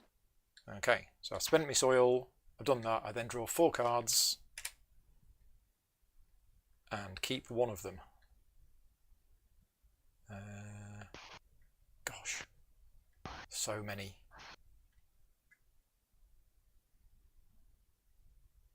Oh, that's quite nice, isn't it? Yeah. Oh, and that's quite nice as well. That's quite nice. They're all nice. And that's the thing, like, there's just so many options in the game that, sure, there's luck of the draw, but there's so many possible ways of getting what you need. Yeah. You can always cycle cards through your hand, so... Okay. I have a question, Connor. I've played the grassland as part of the growth action here. It's got a growth ability on it. Can I trigger that? Yes, sir. Oh, brilliant. Yeah, because you play the card first, and then you activate all of the abilities. Right, so you've got a green ability. Nice. It's more cubes. And that is going to give you points at the end of the game, 3 points for every one of those icons in that column. That's right. For every herb he has in that column, he'll make 3 points. Yeah. And for those people watching outside of Canada, that's Herb. Herb, I know him. He's a sweetheart.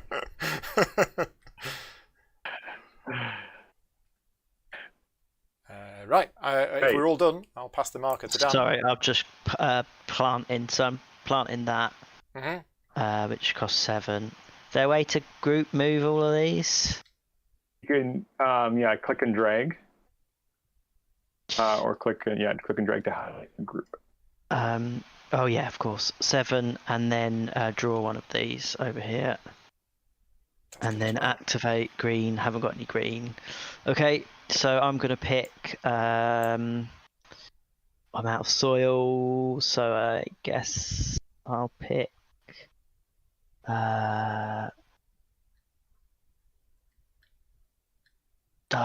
It's hard, isn't it, to decide? So many choices. Yeah, I'll go for this one then. The red. Yeah, good choice. That's gonna be nice for you. So 5 of these. Also using multipliers if you want for just. Oh yeah, there you go. Things. 5 of them, and then +2. What's that? What's that symbol? 2 combos from the deck. From the deck. Oh yeah. 2 compost from the deck. From that bit. 1, 2, and then activate abilities. So +2 soil and chuck a card away into compost. That's right. 1 card from your hand into the compost. Okay, let's get rid of one that we don't really want. Yeah, so you got to do that one first, then that one, then that one.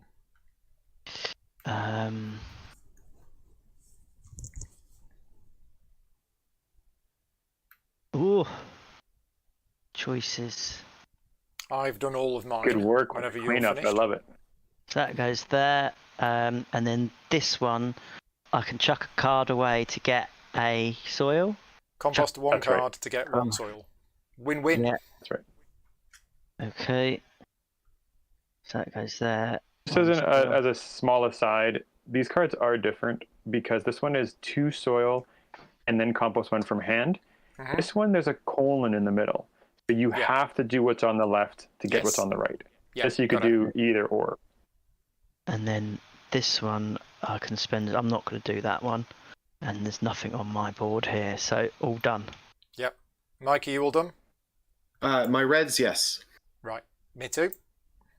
Okay, so I'd like to pick this this growth action here, and if I do this correctly, I should achieve the butterflies and The planting action, is it? yeah, and the boars action as well this round. Right. Okay. Yeah, sorry, planting. You said growth, but you mean planting. Planting. Yes. Green. Sorry, planting. I keep saying growth, Yeah. and No worries. because green makes me think of growing, but it's actually yellow that's the growth action, right? Sunshine. Sunshine, yeah. Makes perfect thematic sense. So the first thing I have to do is play the dragon sprouts. They're super expensive though. So I'm going to need to make up some difference here. I've got 4 soil, so I need 5 more soil, which means I'm going to spend an enormous number of cubes here. I've got to spend 9 cubes. So here's 4 and 6 and What's my green then? So there's all of the cube. Oh no, one more. There's all of the cubes to pay for the dragon sprouts, and I'm left with 1 soil in change. Correct. And then I'm going to pop out the ram's head mushrooms here, which cost 3 soil. So that's the soil there, and 3 more cubes. Ooh. So you're using the cubes to soil converter to pay for the cards. Yeah. Yep. Exactly right. Cleared his whole tableau doing that. But so I've used up almost all my cubes, but I've achieved 2 objectives: the butterflies and also the boars. Yeah, because you've got 2 completed well rows done. and you've got 4 mushrooms. Yeah, well, the dragon sprouts are masquerading as a mushroom. As mushrooms, yes. Today I am a mushroom. So I've just played the white Nenevar. Yeah, that's what I've played. There you go. And I drew a card as well. And I don't have any green abilities. But Mike, you have green abilities, so you get an extra 2 cubes after you've done it. Yeah, that's true. I'm going to get 2 cubes right back. Oh, it feels so good. I'm going to burn 3 cubes. Cubes for 2 soil. For 2 soil. And then I'm going to build... All that soil. Oh, hang on. Can you plant a terrain? Yes. Yeah, okay. So I'm going to plant this terrain. Yeah, terrain and plants are the only two types of cards that can go onto your tableau. They do have to be adjacent to a previously played card. Oh, right, okay. I'd forgotten that. Yeah. It could even be a corner adjacent if you wanted. Like that's legal, but it doesn't need to be. I just picked up 4 very tasty cards, Paul, and I feel your pain from earlier. Right. Trying to get the card to snap into position. It doesn't want to do it. There we go. So what does that card do? 2 points at the end of the game for every card that you've got that costs 4 or more soil. Yeah. Okay. Including its health. Nice. And if we're all done, it's my go. Now then, I've only got 4 soil. I need more soil. I can get more soil. Its abilities. It's of all of these lovely abilities.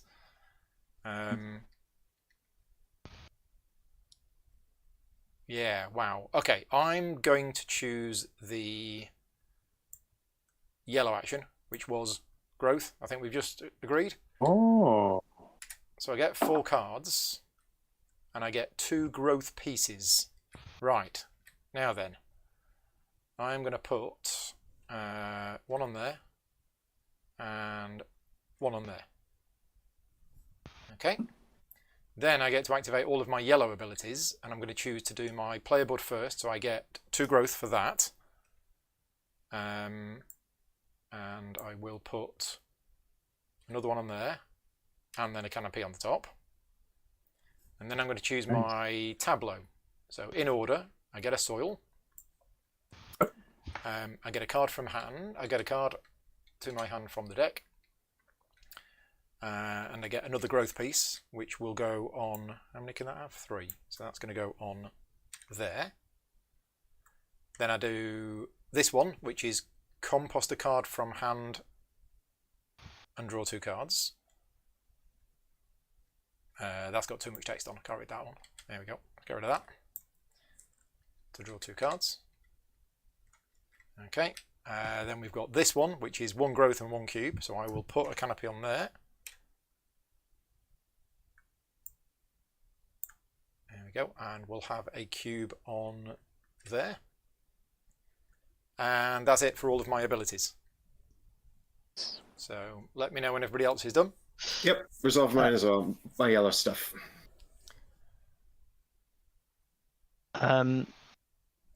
This one, -1. Yeah, so remove a card from your compost if you want to draw 2 cards. And where does it go to? Discard pile. Oh, it's come over here. Ah. Okay, so that goes up there. To draw 2, did you say? Yeah. Cool. Yeah. Okay, I'm all done. Event cards. So many good cards. Right, okay. Yeah, done. All right, go over to Dan's turn. The engine building aspect is quite big. It doesn't take long for you to build up quite a big engine. And that's one of the things I talked about with Maxime in the design, is that it jumps the first 6 turns, 8 turns of a game when you just slowly get one thing out after that. Your engine gets going, you pick that ion, pick that climate, and go. Yeah. So I'm doing the compost, so I've taken 5 soil, then take up to 2 cards from the draw pile and place them on your compost. Alright. 2 of them. Oh, they've gone there. So that needs to go there and there. And then red actions. So this one, which is 2 soil, 1, 2, and discard a card from hand to the compost area. So I'll get rid of this one. This one down here, discard a card to get 1 to get 1 soil. I'll get rid of this one, get 1 soil, and this one is spender, so I'm not going to do that one, and nothing on my tableau, so I'm all done. Yep, I'm done as well. This card is awesome. This vomiting Russula. He's just spend 2 it's cubes very to nice. get rid of get 4 soil. Really good. Yeah. Which is where the offset is, and it's not worth any points. victory points. Exactly. And make you a ton in the engine. Yeah, but those 2 cubes, just as a reminder, those 2 cubes can come from anywhere. They don't have to come from that card. Correct. Yeah. Right, Mike, if you're ready. Yeah, there was a plan. Was there also a polar bear attack? Yeah, there was a plan, but then there was a polar bear attack, and now we're uncertain of the plan. I think the plan's to do blue action, actually. Wait, what's the cost? I want to play more cards. I want to play this one, and I'd like to play this one. That's a total cost of 8 soil. Do I have 6 cubes? No, I only have 4. Curses. Oh,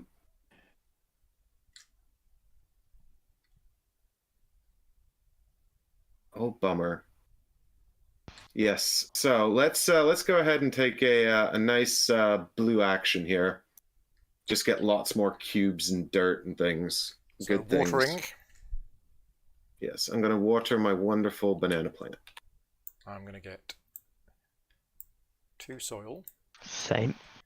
And then I activate that and get another soil. Oh, we got keys for them as well. Ah, right. Okay, that's handy. Then I get some cubes on here. So we'll have... how many do I get? 3. So I'll spread them out a bit. 1, 2, 3. And then I've got this, which is 1 cube and 1 growth, which is there. Okay. Yeah, that's me all done. Yeah, I'm all done. Sorry, I'm still going. So I've taken 6 cubes into soil. Now I've just drawn 2 cubes thanks to my La Palmas island. I'm going to spend a cube here to grab some growth, I guess. I don't know why I wouldn't do that, even though I had a plan to build an engine to generate growth, and I just don't seem to need it. I've got so much wonderful growth happening. So there's 1, 2, and then I can actually finish off either of these trees. So I guess we'll just top off the English walnut there. And then we've got the actual business here. So I've got 1 soil coming in, but then 2 soil to spend. So I'll spend 1 of these soils to grab another 4 cubes. We'll just pop them over here. 1, 2, 3, 4. And then we've got 1 more cube from the ram's head mushroom. There we go. That is complete. Over to Paul. Done. Okay, I go. I am going to plant again. Let's plant a couple more cards. I love it. So I'm going to plant this one down here. It's a big one. Costs 7. The coral fungus. So yeah, that's that done. And I think I want to plant this one as well here, which costs 2. Now I think I've just achieved 2 objectives. I've definitely completed 2 rows. So I take one of my little markers and put it on there. But I think... Oh no, I haven't quite got the woodpeckers because I don't... Although I have 7 plants that could grow, I only have 6 growth pieces on them at the moment. Right, so I've not quite done that. And I don't have any green effects. So that's me done. I just planted 2. Oh no, it's not done. I draw 4 cards and keep 1. Oh, more cards. I played a prairie terrain, which had a green effect, allowing me to get another benefit. And we get to draw a card just for being on the growth as well, don't we? I've played the Lingsy mushrooms.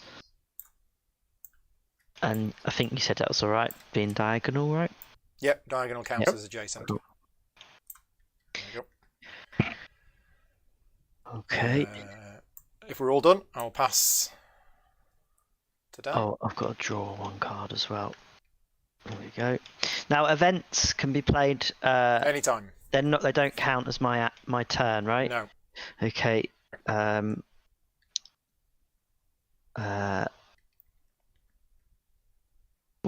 new card was for a spanner in the works. How much have I got? 4. Yeah. So. Yeah, cubes are points as well, aren't they? Yeah, every cube is a point at the end. Mm-hmm. Every cube's a point. I will. Number 1 hit coming Compost. soon from Ready Steady Play. Yep. I've gone compost, so I've drawn.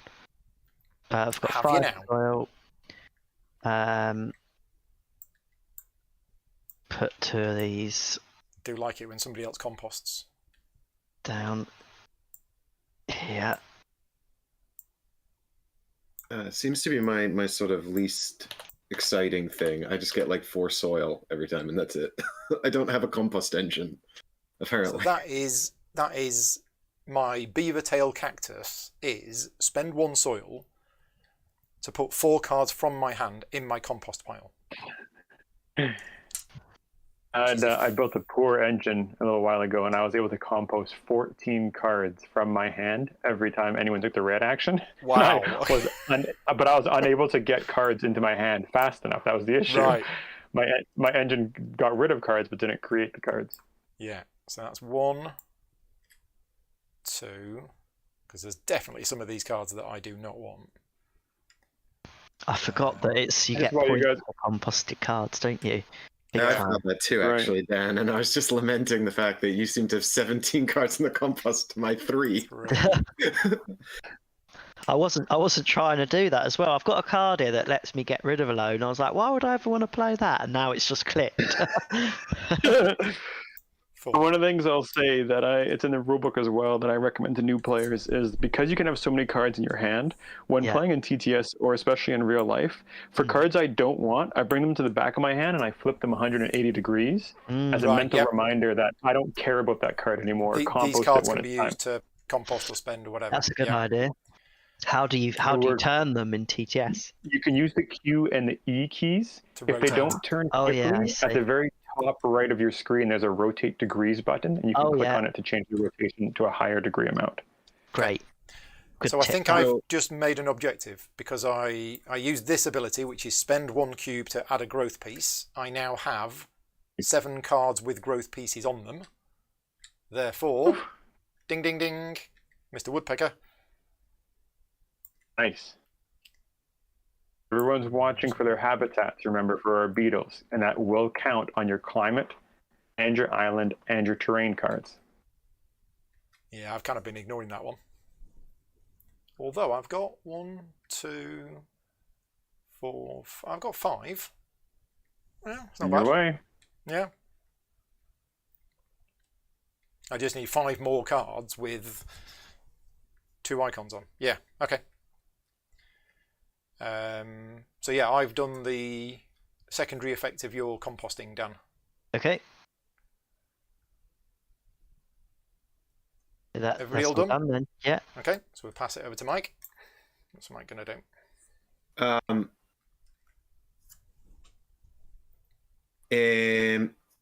do? Mike would like to do growth, please. No, he means plant. Plant. Yep. Oh, God. Gosh. The green thing. I'm doing the green action. Doing the green action. Yeah. Love it. I've got lots of soil, so let's have a look at something that's expensive. Oh, that's quite nice. And it's got more than 1 icon on it.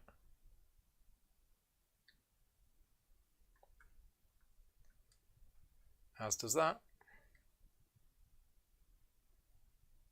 Okay.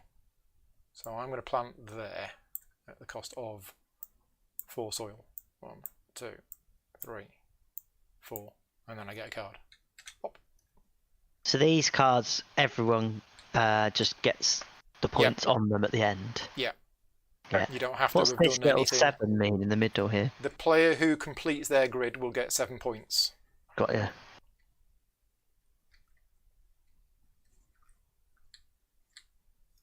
All right, I've played a pasture and a gray reindeer lichen to the bottom corner of my board there.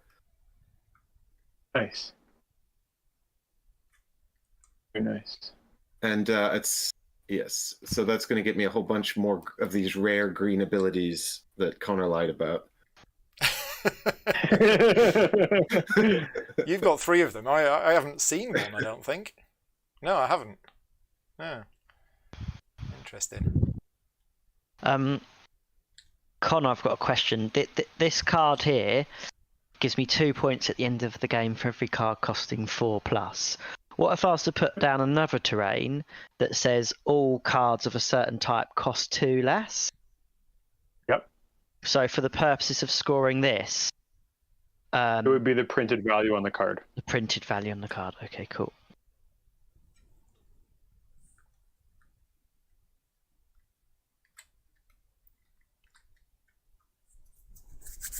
All right. Everybody all done? Yeah. Right. Yeah, hang on, Paul. I'm sorry. I'm far from done. I've got to pick one of these cards, and I've picked up this one card that's pretty awesome. I'll just show it to you guys because it's pretty neat, and I'm not going to choose it. It's the Glacier, and it gives you 2 points for creating a line of these snowflake symbols. So actually, it wouldn't be too bad in my bottom row here, but that spot's kind of reserved for something else. And now it's a continuous line through orthogonally adjacent cards, so it could actually run all the way through your tableau, up, down, and around. Yeah, I mean, that would be awesome, but unfortunately, it's not quite meant to be. So potentially, you could have a line that goes like up here, and then across here, and then down here, and then over here, and then down here. As long as it didn't kind of dead end and go back on itself. Yeah. Nice. Yeah. That's like the card I had, which I couldn't work out what it did, so I just threw it away. Exactly. That's what I tell new players. If it's confusing, get rid of it. Yeah, get rid of it. Yeah. Well, these going to be face up. I just threw away a card with the green ability for you, Paul. Oh, thank you. Okay, and now I'm going to get 2 cubes back thanks to a green ability. I'm going to put out a growth. I'm going to pop it onto the card I just played, which means I also qualify for the woodpecker or which objective? Yeah, woodpeckers. Unfortunately, just a little bit behind Paul. Yeah. And then I'm going to gain 1 card to hand as well. And I'm done. Okay. So I'm going to choose the watering action, I think it is. So I get 6 cubes. Lots of cubes. 1, 2, 3, 4, 5, 6. I get 2 soil. So for everyone watching, Paul is almost randomly choosing where those plant cubes go, which is totally fair. Sometimes it doesn't matter, sometimes it does. We could have fauna or ecosystem cards that would score you for having, for example, 1 plant cube on 7 different cards, or maybe different numbers of plant cubes on each card in a row. Or so right now in this game it doesn't matter, in other games it might. It might, yeah. Blue abilities. I get 1 soil. I'm going to do my tableau first. So I do that one. Then I do this one, which gets me...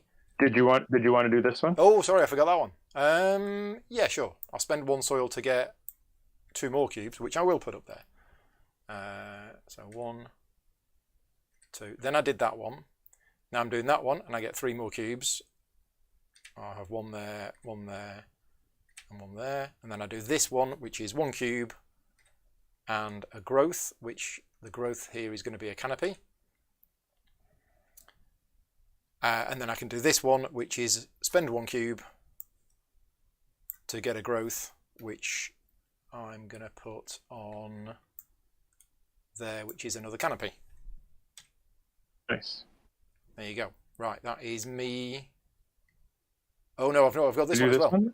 Yeah, so I get 2 growth if I chose the blue action, which I did. So we'll have that up here, which is one of those, followed by one of those. Okay. That is me all done. Nice engine. Yeah. All right, I'm going to pick the planting action. So I'm going to plant 2 things. I'm going to plant the... Oh, sorry, 1 second. I can use this. Can I use this yet? No, I can't use this yet. I'm going to plant the I'm going to plant 2 mushrooms to get the mushroom points. So that one and that one. So that costs me 5 in total. I've now got 4 mushrooms, so I put a little piece up the top. Is that right? One of your little leaf tokens from here. Oh, from there, yeah. Okay. Yep, so you put it on there. On there. And then on this bit, I've got to draw 4 and discard Keep one of one. them. Discard 3 of them. Yeah, keep one of those 4. Discard the other 3. Okay. And then you activate all of your green abilities. Cough. Yeah. Hang on, I know a guy that has to do that. Yeah. I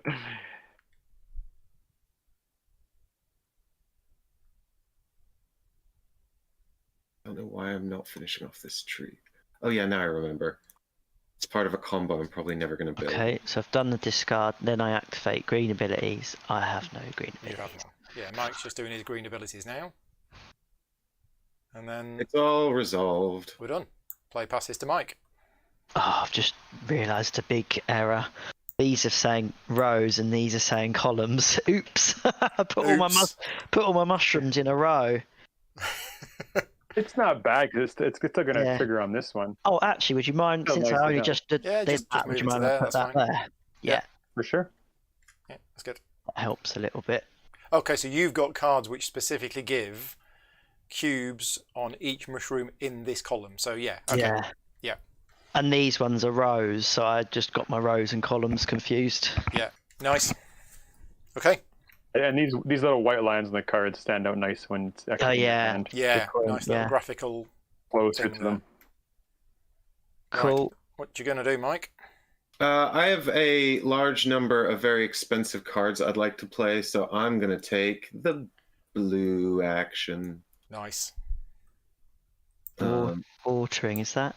Is that? Yeah. Is it? Yep. Is that? Yeah.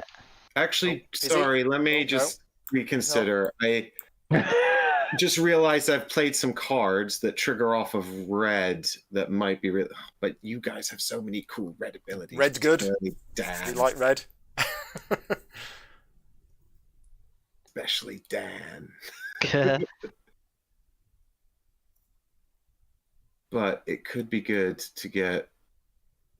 I could get so much soil off of red. Decisions. That's why we board game. I'll pick the red action. Okay. Yeah. So I still get 2 soil. I just get to compost 2 cards off the deck as well, isn't that right? Correct. Yeah. Amazing. Right. 2 for 4 So soil. I've got that one. 2. That way. Then I do that one. Then I do that one. Oh, do I want to do that one? Nicely done, Mike. That was a lot of soil. Good job. Yeah, you see what I did there? Use my dragon thing to duplicate the lichen. Yeah, exactly. I've lost my little token somewhere.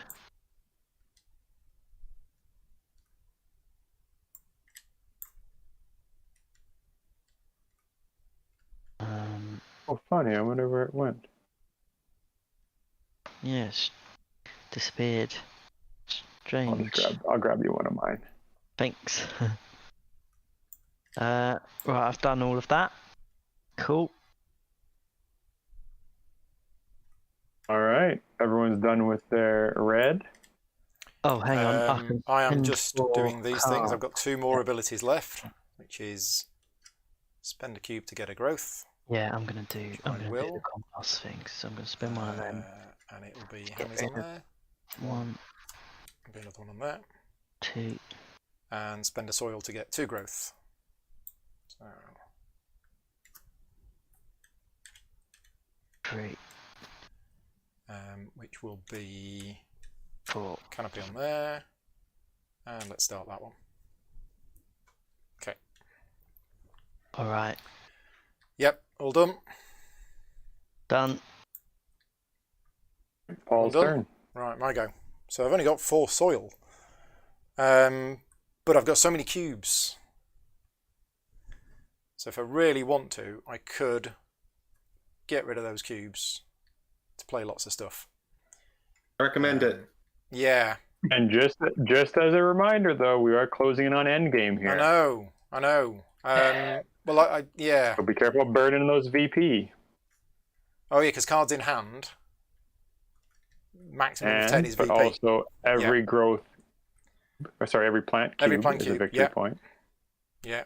No, I think I am going to do it. I think I'm going to grow.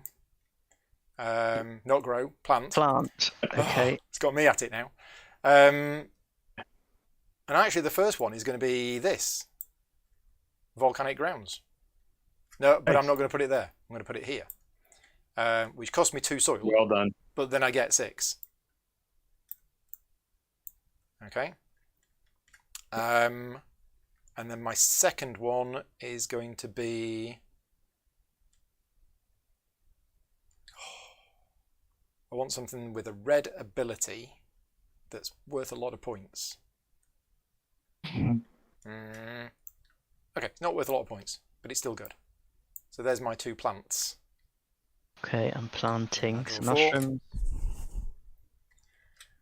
And keep one of them. And then draw a card. Mike, I imagine you've triggered all your green abilities? Nope, sorry. I've just I've played a card, I've drawn a card, and now I'm triggering the green abilities here. Nice, well done. And then one more card. Oh, look at you chaining your cards. Nicely done. I see my little terrain combo there. I have a giant island. It's giant. It's not even giant, it's gigantic. Oh, so big. What have you got? So it's the biggest. It's the biggest island. Biggest island out of any of you. Yeah. It's not the size of your island. Come on. You've only got 3 spaces left on your board. I've got 3 spaces left. Dan's got a few more left. I've got a lot left. Yeah. Quick question there, Connor, just for you. Does the gigantic island card count itself? Should do. Yes, it does. Brilliant.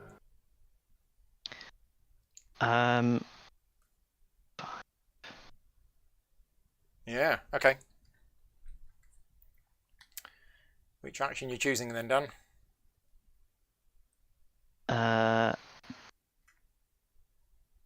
I'm choosing the watering action. This blue one.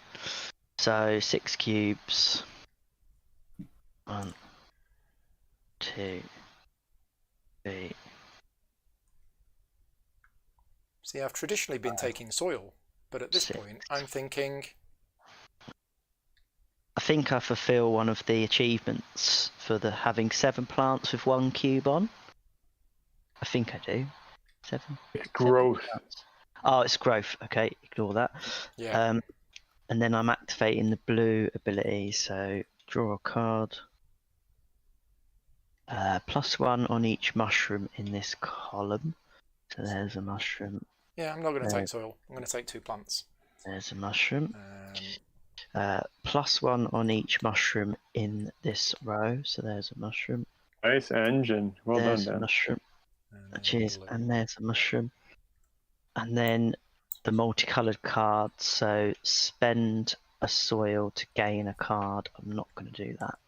This is blue, isn't it? So I've done that one. Now I do this one and get a soil. All done. Then I do this one and get 3 plants. 1, 2, 3. Then I do this one and get a cube and a growth. And I think the growth is going to be... Yeah, it's going to be tough to get this one finished, but we'll try.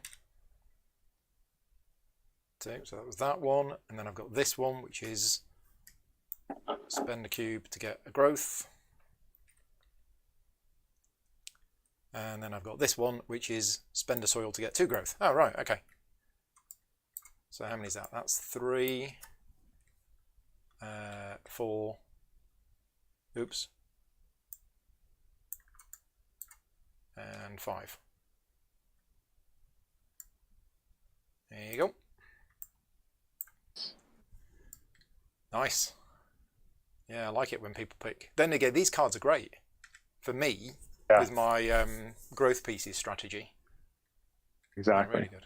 Oh, we got a physics thing going on here. My tree is wobbling. It's finally settled down. Yeah. If you go to options, make sure your physics isn't on full. Make sure it's on Oh, middle it was quite option. good. It was wobbling away.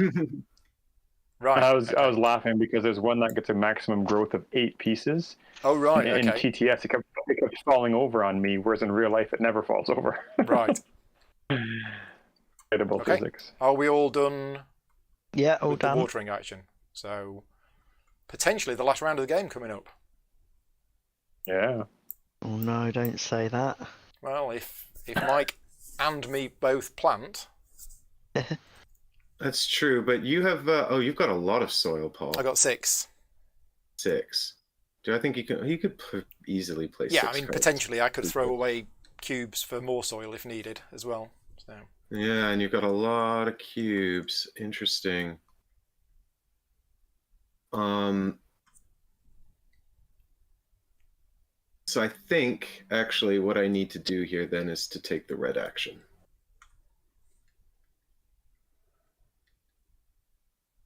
Okay. Let's see what happens. So you're taking the compost action, yeah?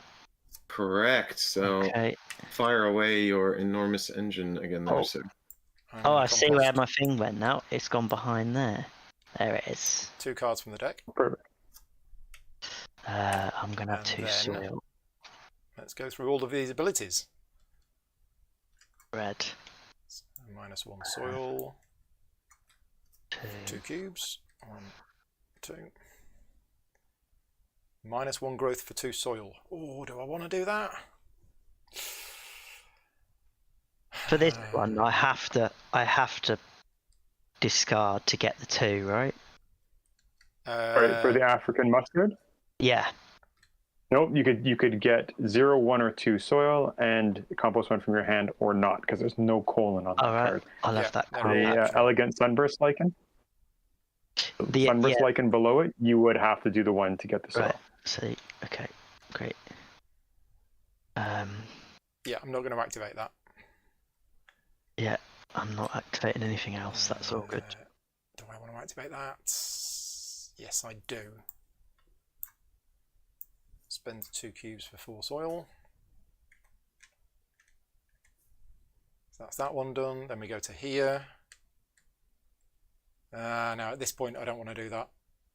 Nope, don't want to do that. Then at this point I will spend a cube to get a growth. What else can grow? There's only one thing that can grow, which is that one. It goes on there. And then the final one is this one, which is spend 1 soil to get 2 more growth.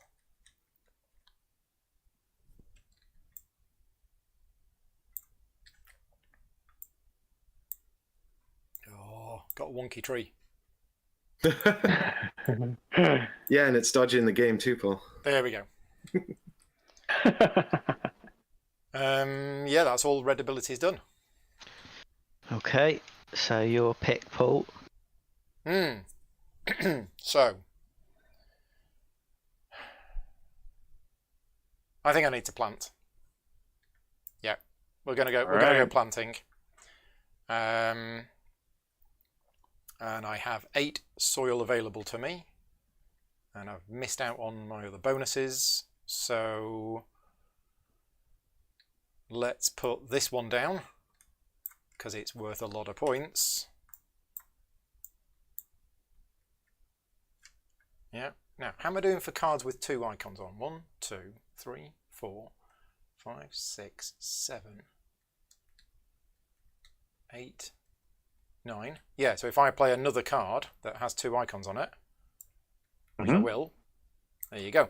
That costs 4. I haven't got 4, so I will spend 2 soil, and I will spend 3 cubes for another 2 soil. 1, 2, 3. So I have 10 cards in play which have 2 or more icons on. Yes. Okay, and then I activate all of my green abilities. I also draw 4 cards. Yeah, none of y'all got green abilities. What's going on? Exactly. Hey, no trash talking. You're Canadian. Come on. Yeah, well, I'm also part British. Oh, that makes more sense. You need to be more self-deprecating then. Yeah, I mean, I guess there's some kind of odd combo coming out here. The Canadian and the British mixed in all way.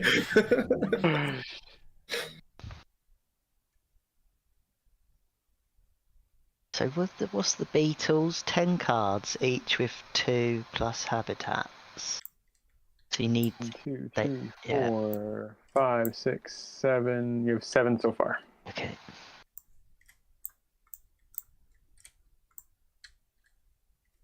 There we go. Done. All right. I will pass the marker on. So I could, in theory, end the game here, right? If you chose the plant Correct. action and I planted a card, the game would end. Correct. You got any soil in there? I have no soil, but But he's got lots of cubes. I've There's got also cubes. zero-cost cards. I could throw away points if I wanted to. Well, there's also zero-cost cards in the game as well. So, I mean, theoretically, I mean, it's up to... I think it's dependent on whether you think you're going to get mileage out of another turn, Dan. Yeah, I don't think I am. So I think I probably will do the green one. Am I going to do that? Yeah, I think I am. So first of all, I need to do some event cards. So which action are you doing? You're doing the planting action.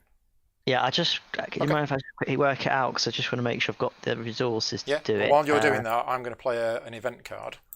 Yeah. Which basically costs 0, and I add 2 cards from the deck into my compost pile. Yeah, I'm quite short on soil's the problem. I'm also going to play steam vents. Why not? Yeah, there you go. I'm going to choose to do a different action. I'll choose to do the blue action. Watering. So 6 cubes. 1, 2, 3, 4. I will get 2 soil. 5. And then I do all of my blue abilities. 6. 2 soil. Spend the soil to get Activate my abilities. 2 cubes. 1 card. +1 on each mushroom in this column. Get 3 cubes. 1, 2, 3.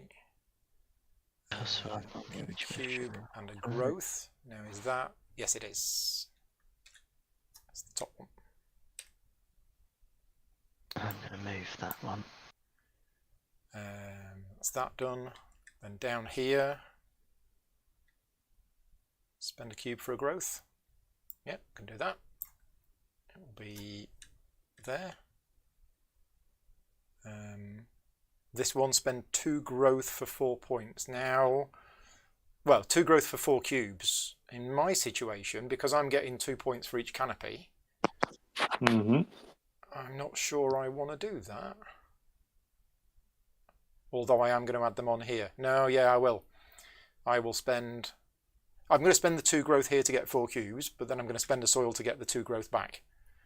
So the net change is I spend a soil and I get 4 cubes. Correct. Okay, that's all of my blue abilities done. Sort these cards.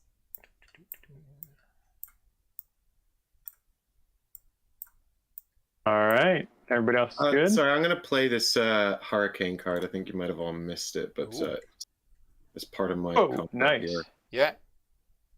So I've spent 3 growth, get 6 cubes. Which I've spent already. The 3 growth. Okay. Yeah, I watched that part. Oh, God damn it. Are you all done, Dan? Yeah, I'm just looking at... I've got time to play more events, if... Yeah. Yeah. Thanks very much there. All done then. And I'm pretty sure this is going to be the last round. Mm. Yeah, 100%. I'm going to... And if you choose the plant action, you're going to get those 7 points. No, is it everybody gets the 7 points who finishes their board? No. Just the first player. Shocking. Yeah. The active player, he would get it first. Oh. Yeah, and that's going to be May. I'm going to take the green growth action. Yeah. But this is only assuming I actually finish the tableau, so I need to work out pricing here because it's going to be expensive. Whilst you're doing that, I'm going to play an event card as well. I'm going to play an asteroid. Well, I'm playing a volcanic eruption, Dad. Well, that's I'm playing almost aliens. As cool. You're playing Will Smith, Welcome to Earth. Yeah. Oh no. Oh no. I got you. Oh, you're good. There we go. So there's the 8 cubes to get 8 soil. Thanks. So that's 5 of them gone. 4 growth. I'm just going to stick that in play. 2, 3, done. 4. Oh, and I get a card. Plus 7 of these. And then 5 from the deck to the. I think I'm going to play an Earthquake Fisher. Because I think it gets me an extra point. I lose a point by doing it, then I have to spend 5 cubes, which is also 5 points. So I lose 6 points by playing it, but I get 9 points, effectively. So 1 goes in there, and then 8 cards. 5, 6, 7. Actually, you're going to get 10 points because it's 2 points per card in hand. Oh, right, okay. I'd forgotten that, yeah. Okay, nice. So I think that was worth it. And nice. I think I'm also going to play... Oh, so that would be... If I played that, that's losing me 4 points, but I get 5 points. So I'll play that as well. So I'll get rid of 2 plants for another 5 cards. I'm actually going to put them all off on that one. Yeah. There you go. All done. One of the things that happens in real life too is you end up having everyone just kind of mumbling around the table. Yes. Let's go drop here. Which reach over here. Let's change this to that. Oh, I'll do this, and then I'll do this. Yeah. All right, I'm just working out the cost here for my final thing. I need 5 soil, so I'm gonna have to spend 9 cubes. Is that right? Yeah. Ugh. It's expensive. I hope it's worth it because that's a lot of points. Well, you've already got 4 soil on your board. Is that not enough? Yeah, no, I need 9 soil, Paul. So I'm again need to get 5 more. So there's 6 and 8. Okay. 9 cubes. I'm gonna pop this one in here, and this also qualifies me for Beetle objective. So I think, Paul, do I get that first because I'm active player? Which one? The Beetle objective, or did you score that previous round? Oh, I did it ages ago. Oh, ages ago. Okay, fair enough. Beetle objective, and all of that is spent, and that's all done. So now I actually have to trigger my green abilities as well. I'm just going to take your active your last marker, and put it on your 7 bonus victory point. Oh, right, that's where you put that. Got it. I need to draw 4 cards and discard 1, but it doesn't actually matter. At every stage, it doesn't matter. I mean, discard all of them. I mean, except for 1. There we go. I think actually because I have, how many cards do I have in hand? Is there an easy way to tell? 1, 2, 3, 4, 5, 6. Yeah, because I've got 13 cards in hand. I actually think it's worth me playing Geyser Event. Wait, is it? No, wait, because that takes 1 card out of my hand. Never mind, it's not. It's 2 points for each card in your hand, maximum of 20 points. But then what about the Blooming Land? Does that stack with that? Right, yes, it does. So you're getting 4 points for each card in hand up to your first 10 cards, and then your next 10 cards get you another 2 points.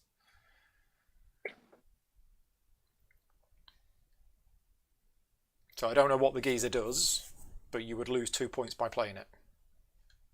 Yeah, but it lets me draw a few extra cards, but I think it's not a net gain because I have to give up cards from the compost as well. Oh, okay. So I've done that, and then I'm going to just quickly check. So 2 cubes, thanks to the grasslands. So have you picked, what action have you picked? It was the green one. Green one, okay, cool. So I'm going to build... So you basically plant 1 card, draw 1 card, and then activate all of your green abilities if you have any. Yeah, so I'm complete. Dan wasn't joking when he said he was playing an asteroid. Oh, crazy, eh?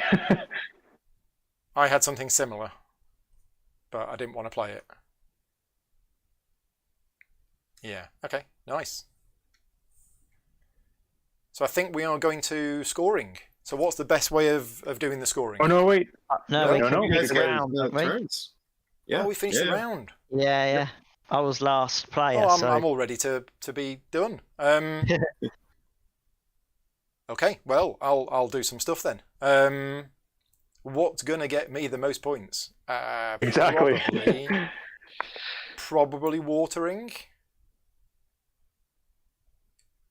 Yeah, I think watering's probably going to get me the most points.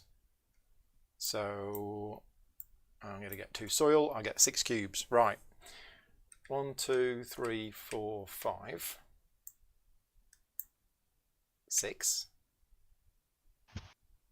And then I'm going to trigger the blue abilities. So I'll do this one first and get 2 growth, which is going to be 1, 2. Then I'm going to do that one, spend a soil to get 2 plants, 1, 2. Then I'm going to do this one, I think. What is it? Spend a soil, remove a card from my compost to get a growth and 2 cubes. Yep, we'll do that. Spend a soil, spend a card from my compost, get a growth, which is one of those. Get on there. There you go. I'm going to play this tornado. He's at it again. Dan's doing over there, but it's really amusing. 2 plants. Where are we up to? We're there. Right, next. Get a soil.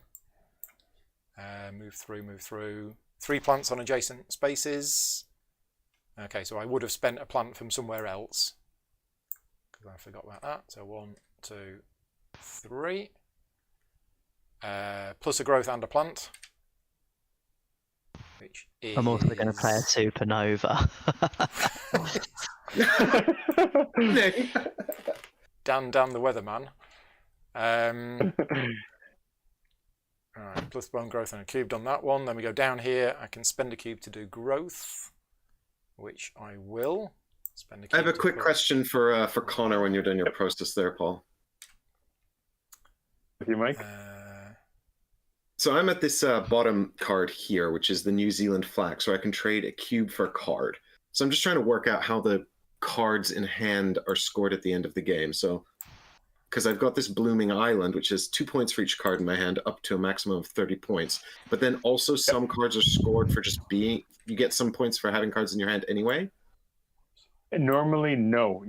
Cards in hand are only a tiebreaker, except for the fact that we have this ecosystem up here and you have Blooming Lands. Those are the only reason cards in hand are scored. Normally, they do not.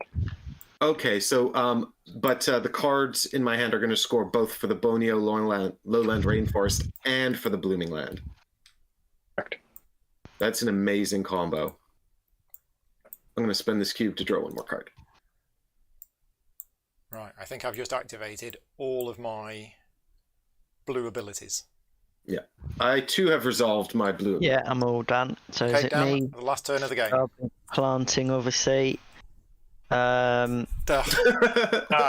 Screws you both over. I love it. Good work. No, I have 3 green abilities. I don't mind planting at all. I Right. draw 1 card.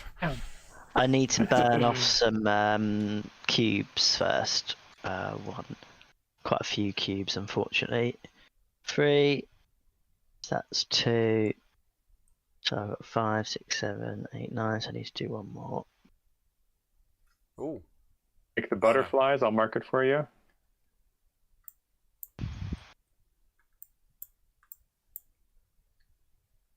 Now I have too many cubes in hand, and I wish I hadn't bought one. Too many cards in hand, and I wish I hadn't bought one. I've ended up with And 5. you make the Beatles. I've got like 17. I'm not sure, did I? Dan made the Beatles. Let's have a look. Made the Beatles and the butterfly with that one. 3, 4, 5, 6, 7, 8, 9, 10. Yes, you have 10 cards with 2 or more habitats on. Okay, all done. Right, So final scoring. Everybody's done all their triggering of actions? I believe so. Yeah. Okay, I'll bring this down. Why is it spinning for me? Don't spin. Here we go. Okay, so the first thing we're doing, I'll walk everybody through it, is you're going to add up the base victory point value. That's the number just under the soil cost, and it's going to be from every card in your tableau and your island and your climate. Please ignore your events, the cards in your hand, and the cards in your compost. So every card on tableau, basically the printed cost of all of the cards that you've got.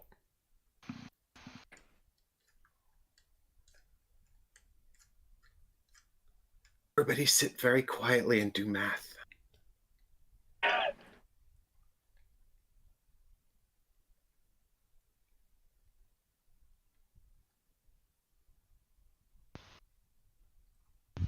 Okay. You know that number, you could type it into the score chart above under your name. Yep.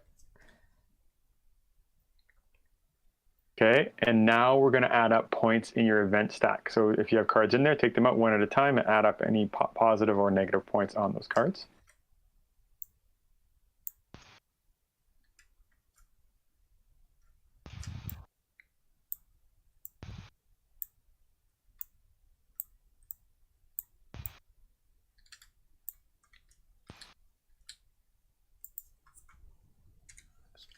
Okay. Done. Okay, now mouse over your compost pile, and it'll tell you a number. That's how many points you have for your compost pile.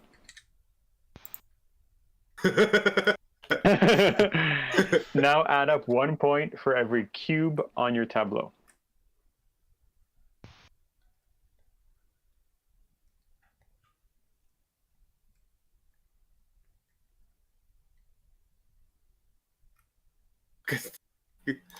Hang on. Wow. A lot of cubes.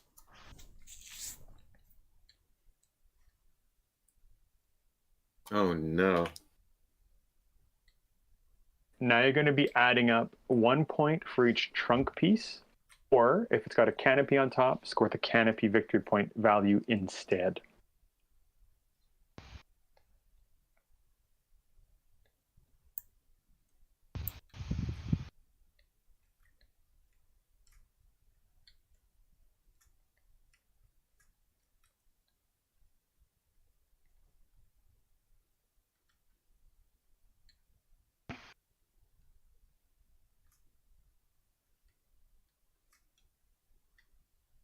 Why didn't I put one on there? Ugh. You did really well for your first game. You were watching. I was watching the things you were watching for. You were watching for a lot of important things. Well done. I mean, mine was relatively terrain. simple. I just went for lots of canopies. Yeah. Terrain. You were also paying attention to the guys up here, which is important. Yeah. No So points for terrain. terrain. Some terrains don't score you points. Some score you. Yeah, there you go. So what are we doing? Sorry, terrain, yeah? Terrain Allow cards. me to. So Very fertile zero land. on I've there. got a lot of points here from terrain. Bear with me here.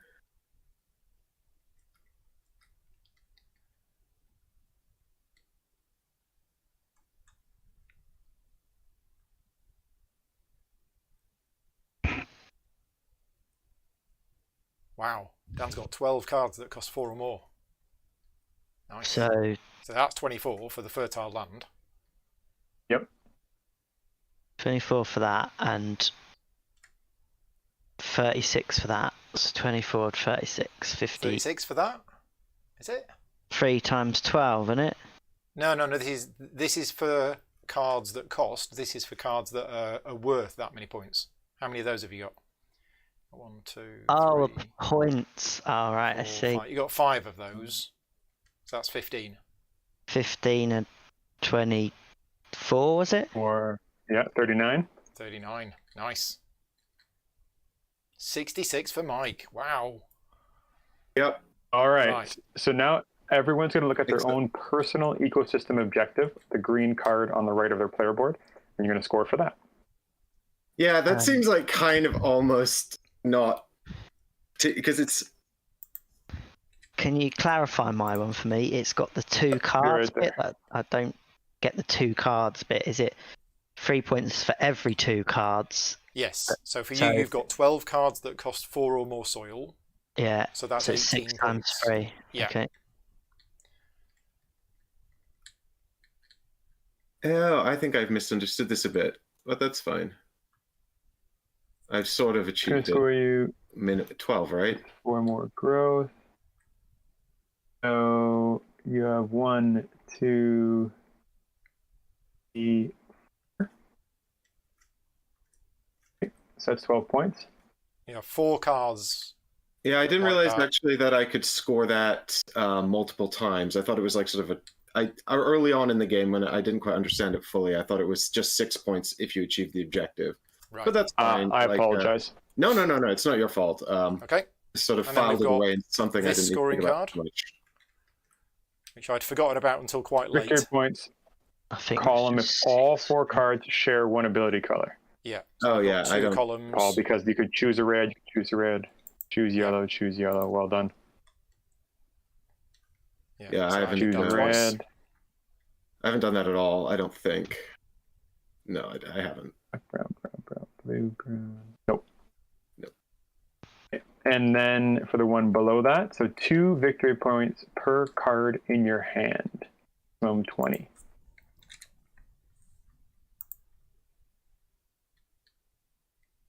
Nice. All right. And then the fauna board. We're going to add up. So blue, you have 15, 30, 45, 56. Yep. Green has 15, 26, 37, 48, 55. 55. Yellow has Yeah, because 8. you got your 7. Got your 7 bonus. I do that wrong? No, that's right. Yeah. 15. Mike had written 48. He'd forgotten his 7. And then 8, 16, 24 for yellow. Yeah. Okay. Nice. And we're done. Oh, an epic first game. Yeah. Mike, 253 as well. So what Dan, did you say was a good score for your first game? A good score for your first game is 200. So, like, Dan's score is what I was kind of expecting from people for their first game. So, Mike and Paul, very well done.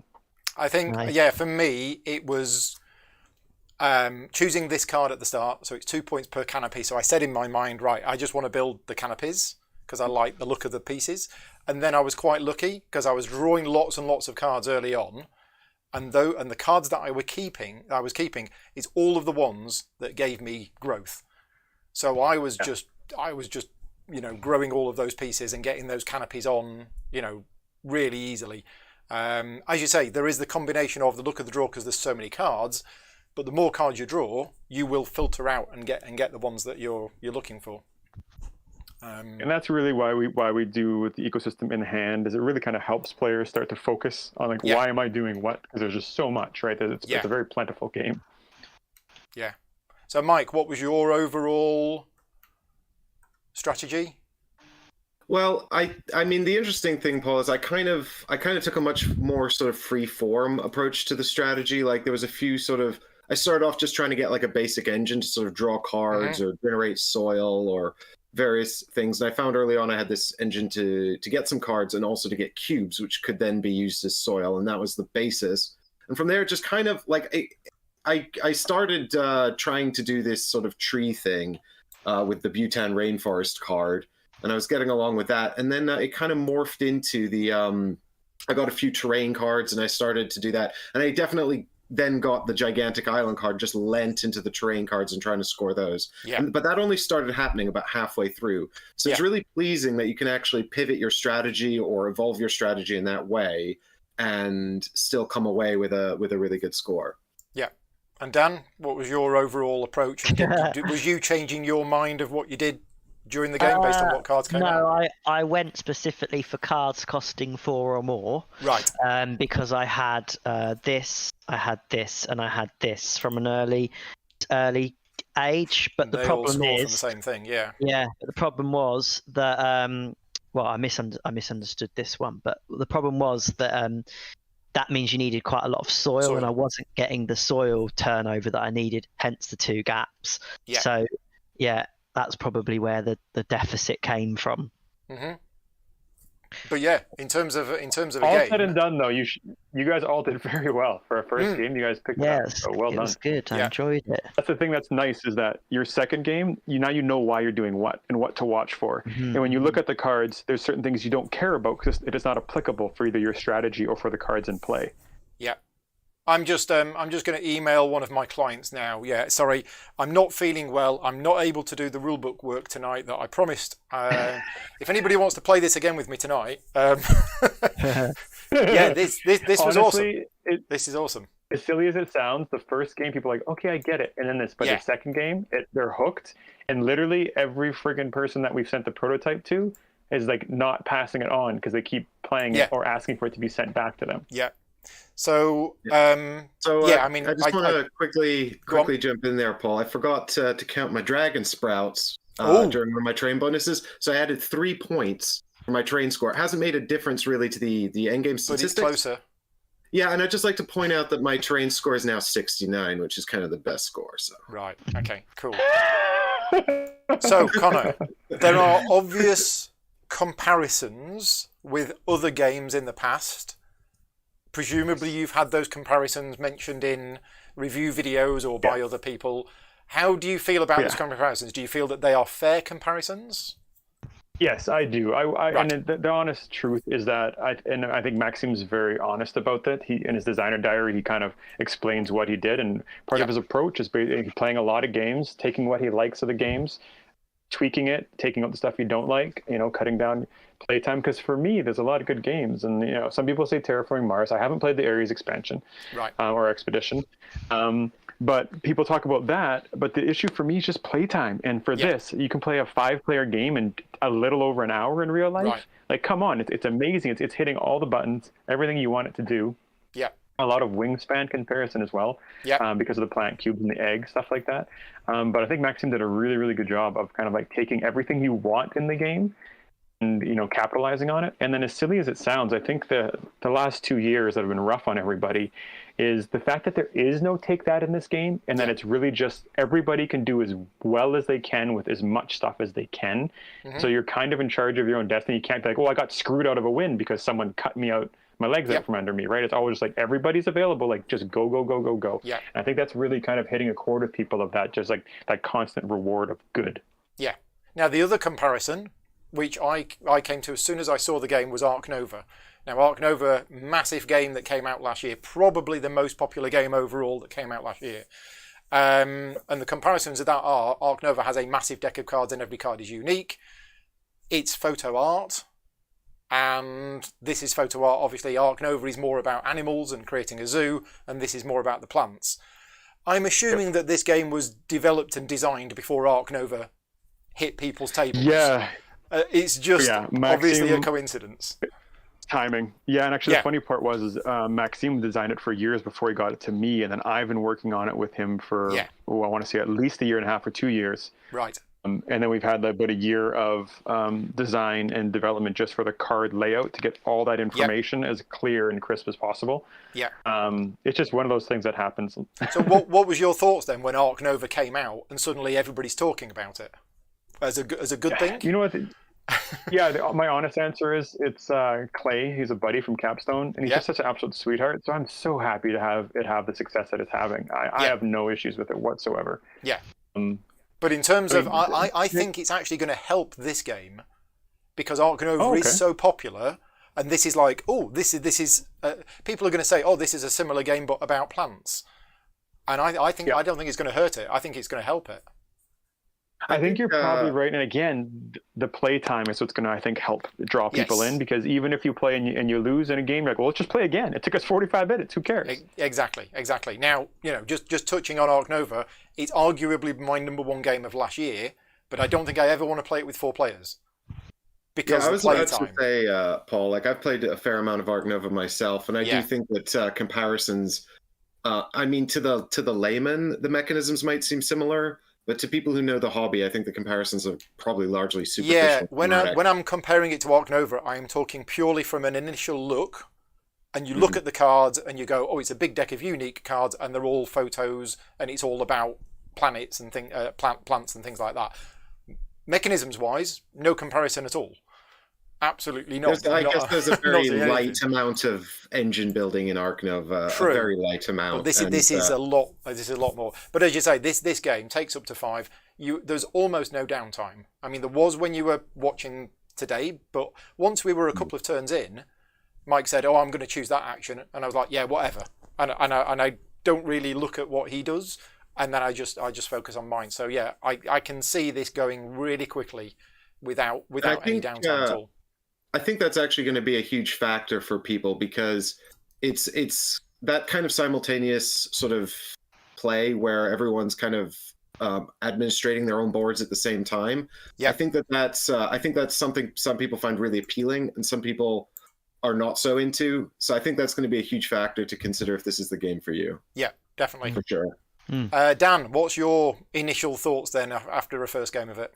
Well, I've only played Ark Nova once, and I can't really, apart from maybe a little bit of theming around flora and fauna and stuff, I can't really remember. And there was obviously the card tags, which is quite common. But yeah, I really enjoyed it. It's really, really good. I've not played anything with that specific mechanic of watering and growing, and yeah, there was lots to think about. I definitely would be keen in the second game. I think it would click a lot more second time round, so that'd be good. Yeah, loved it. As Conor says at the start, the next game we play is going to be different because we're going to get 4 different fauna cards. Yeah. We're going to get 2 different of these cards. We're going to have different cards to start with, and the approach that you're going to take in the game is going to be different right from the outset. So he's just flipped the cards over. If we went with these cards, we're trying to fill columns instead of rows. Okay. We are trying to collect plants, each of which have 3 growth on it instead of 7 with 1. So that would change things. That is for having 4 or more of those instead of 4 or more of those. And that's okay. So the reverse of each card is similar to what's on the other side. Yeah, because otherwise you'd end up usually a reverse. To the same. Exactly. Yeah. Right. Okay. Cool. Anything else? Anything else anybody wants to add? Actually, let me just see if I can pull stuff out of this box fast enough. But the other thing is which we glossed over earlier is, I mean, you'll see how many extra cards there are. So there is a solo game which people can play on CTS as well, where you're playing against Gaia, and it's lots of fun. You can go from beginner all the way up to very hard, which is very hard. There's a team mode where you can play 2v2. And where you would be, so that's actually the beginner board. Sorry, where's my team board? There's my team board. Okay. Where you play 2v2, and during that income that you create through your engine, it actually goes into a shared pool. So you and your teammate can actually be pooling each other's engines, and it's a really nice way of introducing new players. So if 2 of the 3 of you played and 2 new people came in, each experienced player takes a new player under their wing, and there's almost no teaching time because you just go. You're saying, this is what we're doing. This is why we're doing it. Let's go. Yeah. And it's really fun to kind of just hop right into the game. This is the opposite side of the fauna board, where we remove the ecosystem card. Yeah, exactly. And there's no race mechanic anymore. You either make the points or you don't. Yeah, right. Nice. So I'm a big solo player. I do a lot of solo gaming on the channel, so obviously I'm interested in that. And I'm a huge fan of team games. There are not that many team games out there. But yeah, I'm a big fan of team games. So this game has got everything. It's got the competitive mode. It's got the solo game. It's got the team mode. Yeah, it's good. What we try to do over at Inside Up Games, give a lot of versatility in our games. Yeah, excellent. Right, let's wrap things up. Thank you very much, Dan and Mike, for joining us this afternoon. Thank you. My pleasure. And Conor, thank you very much for taking the time out this afternoon to doing the teach and showing us how the game works. Well, I would hang out with you anytime. Yeah, we need to have a word with some more German policemen in Essen. Exactly. The ins and outs of heavy gaming. Yes, and for those people who don't know the story of the time that me and Conor ended up speaking to some German policemen at 1 o'clock in the morning, I will tell you in a future live Q&A, or I'll tell people on my Slack channel later on. But yeah, one of those moments that I hope I never forget. Me too. Yeah. Right. Excellent. Let's wrap things up. Thank you very much to everybody for watching. If you like the video, obviously, please give it a like, leave me a comment. Feel free to share it if you find it useful. And I make these videos, obviously, through the support of the Patreon campaign. So if you are in a position to be able to support me on Patreon, please do so at patreon.com/gaming rules. But for now, I will say goodbye. I will see you later on. Thank you very much for watching. Take care. Bye bye.